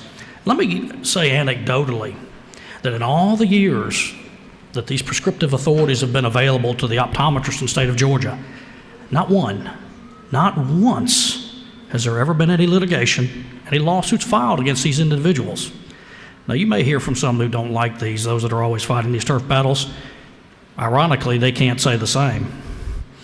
They have a track record that is unblemished. They have the training. They have I've done this research over the years. I've visited these schools. I've seen the pharmacology training. It is intense, it is robust, and it is very much a safe pharmacology training. Third thing the bill does, it allows the continued use of hydrocodone by optometrists. Now, this has been allowed since 1973. The reason it's going to need to be in this bill is because, again, there's changes in the law that happen all the time. The federal government is talking about moving hydrocodone from a Schedule III to a Schedule II drug. We need to anticipate this. Other states have done this. It is settled law that the state can say specifically which drugs can be allowed on these schedules. They have to fill out the forms if they're going to do that. But this only allows them to continue to do it, and if the FDA changes the number and the designation, they'll be able to continue to do that. Again, if you're a patient of an optometrist and you need this for a symptom of the eye, then you'll be glad that you're not precluded from having that. And then finally, it eliminates the language of the continuing education exemption for those over 65. I want those who continue to practice over 65 to continue to have that continuing education. I want them to continue to be as up-to-date as they should be on all of the new practices of their profession. So if you're going to continue to practice, you need to continue to update your education in the health professions field. Ladies and gentlemen, that's what it does. Now, I'm going to address a few things here, and one of them is very disappointing, but I did put on your desk. Many of you have heard from some of your ophthalmologists. And again, these turf battles have happened in this legislative body for as long as I can remember. And like I said, generally it's a great deal of hyperbole. I put on your desk one letter from an ophthalmologist, and I've gotten several more who support this because they've actually, like the members of this House who worked on this, read the bill. Unfortunately, some of your ophthalmologists were sent an email about 2 weeks ago when this was introduced, and there's no way to sugarcoat this. It's a flat-out lie. It's thereby allowing optometrists the use of injectable agents. that sounds bad. They're going to stick a needle in your eye. Well, take a look at lines 37 in the bill and lines 34 and 47. Current law says a doctor of optometry shall not administer any pharmaceutical agent by injection. That's current law. I wanted to add it again. Some of these individuals need to get a little bit more eye care because they can't see what it actually says. Line 47 says, provided, however, that the doctor of optometry shall not be authorized to administer pharmaceutical agents by injection. Members of this House, the credibility of an organization that would send out that type of misinformation to your constituents is not someone you want to travel with. It's not a basis for voting on legislation down here. It ought to be a basis for that individual to no longer practice down here in a lobbying capacity. If you can't trust specifically what they say, and this came from Georgia IMEDS, and I'll be glad to share it with anybody. But if you're basing your decision based on that particular perspective, you'll be able to tell your local folks that that's just not the case, and they'll support you in that. Nobody likes lies, and it's disappointing that sometimes, even today, we have to continue to deal with that in these scope issues. And finally, Mr. Speaker and members of this House, this legislation will continue to provide Georgia's citizens with the type of quality eye care that we've had in the state for years and years and years with no issues. I ask for your favorable consideration of something as reasonable as that was reasonably debated in a collaborative effort in this House with very respected individual on the physician side of the equation, and move forward and give this access to eye care to Georgia citizens. Mr. Speaker, with that, I'll yield or take questions. You don't have questions. I thank you. The gentleman has yielded the well. No one has signed up to speak for or against. Is there any objection to the previous question being ordered on House Bill 235? The chair hears none. The previous question is ordered. Is there any objection to adopting the committee substitute? The chair hears none. The committee substitute is adopted. Is there any objection to agreeing to the report of the committee, which was favorable to the passage of the bill? The chair hears none. The report of the committee is agreed to. Shall this bill now pass? All those in favor of the passage of House Bill 235 will vote yes. All those opposed will vote no, and the clerk will unlock the machines.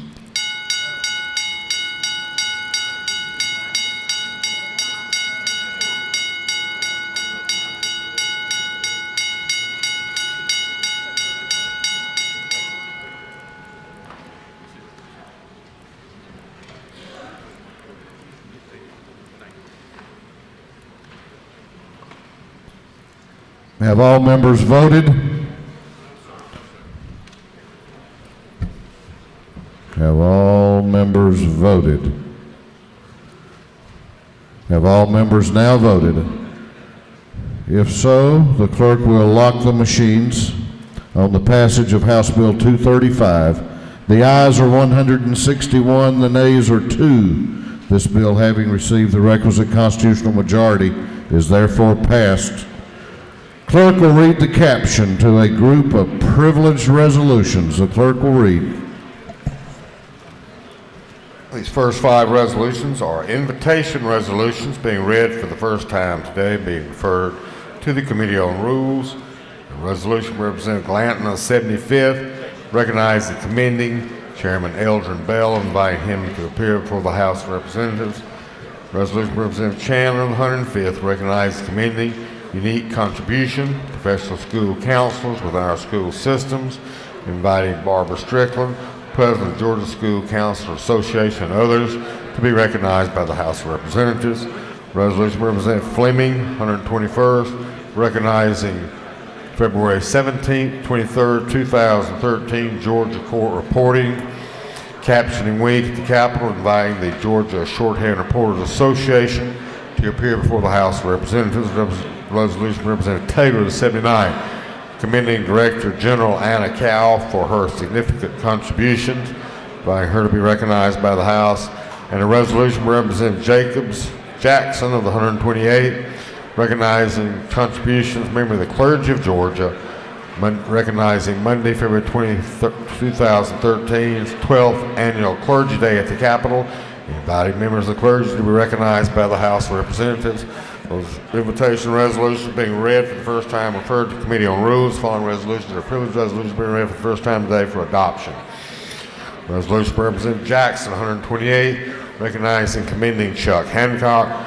Resolution by Representative Carter, the 175th, honoring the life and memory of Harley Langdale Jr. Resolution by Representative Smyrie, 135th, honoring the life and memory of Representative Loretta Taylor. Resolution by Representative Carter, 175th, recognizing Tuesday, February 26, 2013, Family and Consumer Days at the Capitol. Resolution by Representative O'Neill, 146, recognizing and commending Carmen Foskey. Resolution by Representative Hardin, 148, recognizing and commending Mr. Charles Marsh, Buddy Ledger.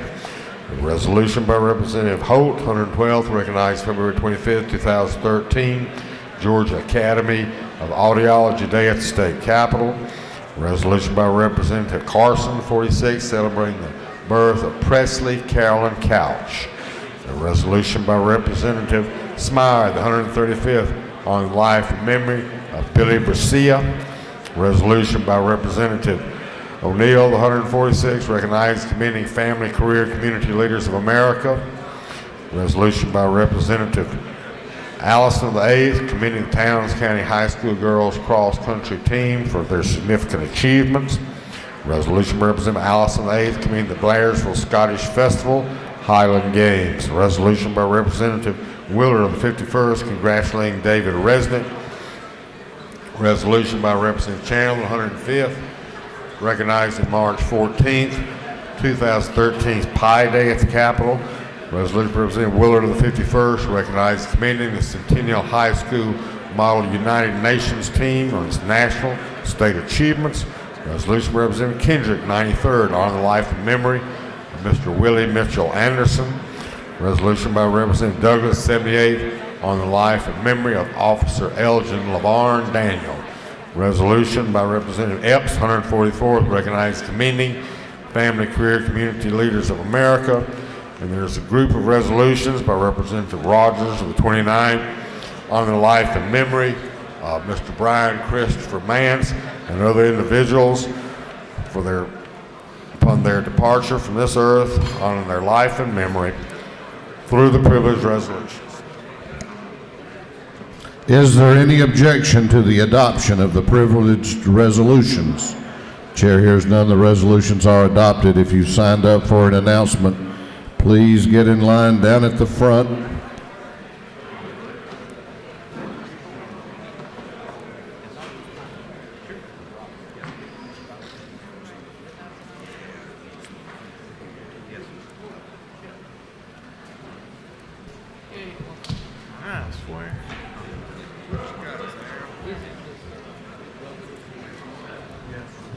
The House will continue to be in order. Chair recognizes Representative Casas for an announcement. The Education Subcommittee on Academic Achievement and Curriculum will be meeting at 1 o'clock in room 515. 1 o'clock, room 515, CLOB. Chair recognizes Chairman Roberts for an announcement. Thank you, Mr. Speaker. Tonight, we want to invite everybody down to the depot from 5 to 7. The Intelligent Transportation Society of Georgia and the Institution of Transportation Engineers of Georgia have a reception honoring two of our former members, Chairman of the Board Johnny Floyd and Vice Chairman Jay Shaw. It'll be from 5 to 7 down at the depot tonight. We appreciate everybody coming. Thank you, Mr. Speaker. Chair recognizes Representative Harbin for an announcement. I said Harbin. Harbin. Buddy's faster than I am. Thank you, Mr. Speaker. Ladies and gentlemen of the House, we have a Sales Tax Subcommittee of Ways and Means at 1:30 today in room 133. Sales Tax Subcommittee of Ways and Means. Chair recognizes Representatives Shaw and Chairman David Knight for an announcement. Thank you, Mr. Speaker.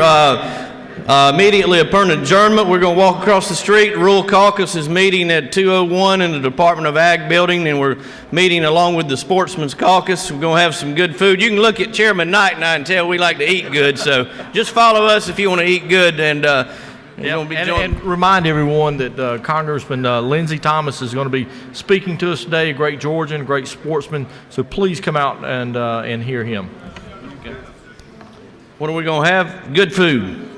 Also, the subcommittee over hunting regulations on game fish and parks is going to meet at 1:30 and 403 in the Capitol. Thank you, Mr. Speaker. Chair recognizes Chairman Maxwell for an announcement. Thank you, Mr. Speaker. Regulated Industries, 3 o'clock today in room 406. We got a new room, a little larger setting. 3 o'clock, 406, Regulated Industries. Thank you, Mr. Speaker. Chair recognizes Chairman Battles for an announcement. Thank you, Mr. Speaker. Retirement Committee will meet at 2 o'clock in 515. Chair recognizes Representative Buddy Harden for an announcement. Thank you, Mr. Speaker. The Resource Management Subcommittee of Natural Resources and Environment Committee will meet today at 2 p.m. in room 506, CLOB. Chair recognizes Chairman Carter for an announcement. Thank you, Mr. Speaker. The Governmental Affairs Subcommittee on General Government, aka Jay Powell Subcommittee, will meet today at 1 o'clock. Chair recognizes Representative Gardner for an announcement. Thank you, Mr. Speaker. The City of Atlanta delegation will meet today at 4 o'clock in room 605. Thank you. Chair recognizes Representative Braddock for an announcement. Thank you, Mr. Speaker. The Women's Caucus has a lunch meeting upon adjournment in 506 LOB, and we have an important piece of business that's on your desk that we're going to be voting on today, so we hope you can make it. Thanks. Chair recognizes Chairman Martin for an announcement. Thank you, Mr. Speaker. The Budget and Fiscal Affairs Oversight Committee will meet today at 2 o'clock as previously scheduled. There was an improper notice of the cancellation. We'll have the Georgia Technology Authority to make a presentation. 2 o'clock. Chair recognizes Chairman Stevens for an announcement. Thank you, Mr. Speaker. Today at 1 o'clock, the Economic Development and Tourism Committee will hear 2 bills, and at 3 o'clock, the Subcommittee on Ways and Means for Public Finance will hear several bills. 3 o'clock, 133. Chair recognizes Chairman Weldon for an announcement.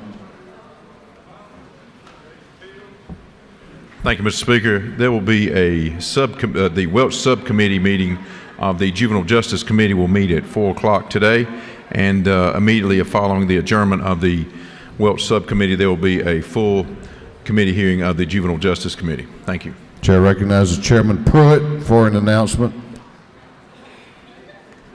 Thank you, Mr. Speaker. The Industry and Labor will meet today in 415 at 3 o'clock, both subcommittees. Thank you. Chair recognizes Representative Cook for an announcement. Thank you, Mr. Speaker. Ladies and gentlemen, today is Georgia Young Republicans Day at the Capitol. They will be in room 230, and Moe's is catering that, so there's Young Republicans throughout the entire state. Everybody's welcome. So, thank y'all. Chair recognizes Chairman Houston for an announcement. Thank you, Mr. Speaker. The appropriations meeting on economic development will meet this afternoon at 2 o'clock in 341 of the Capitol. Thank you. Chair recognizes Chairman Cooper for an announcement. Thank you, Mr. Speaker. Health and Human Services will meet this afternoon at 2 in this room 606. Health and Human Services at 2 o'clock this afternoon. Thank you.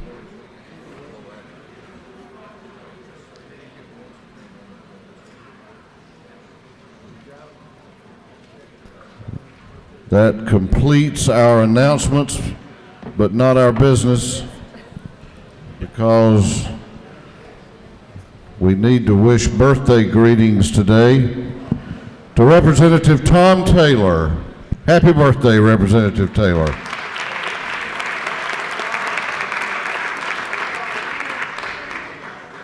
There being no further business to come before the House, the chair recognizes the majority leader for a motion. Mr. Speaker, I move this House now adjourn until 10 a.m. Thursday, February 21st, 2013. The majority leader has moved that this House adjourn until Thursday, February 21 at 10 o'clock a.m. All those in favor of the motion will say aye. Those opposed will say no. The ayes have it. This House will be adjourned until 10 o'clock a.m. Thursday, February 21.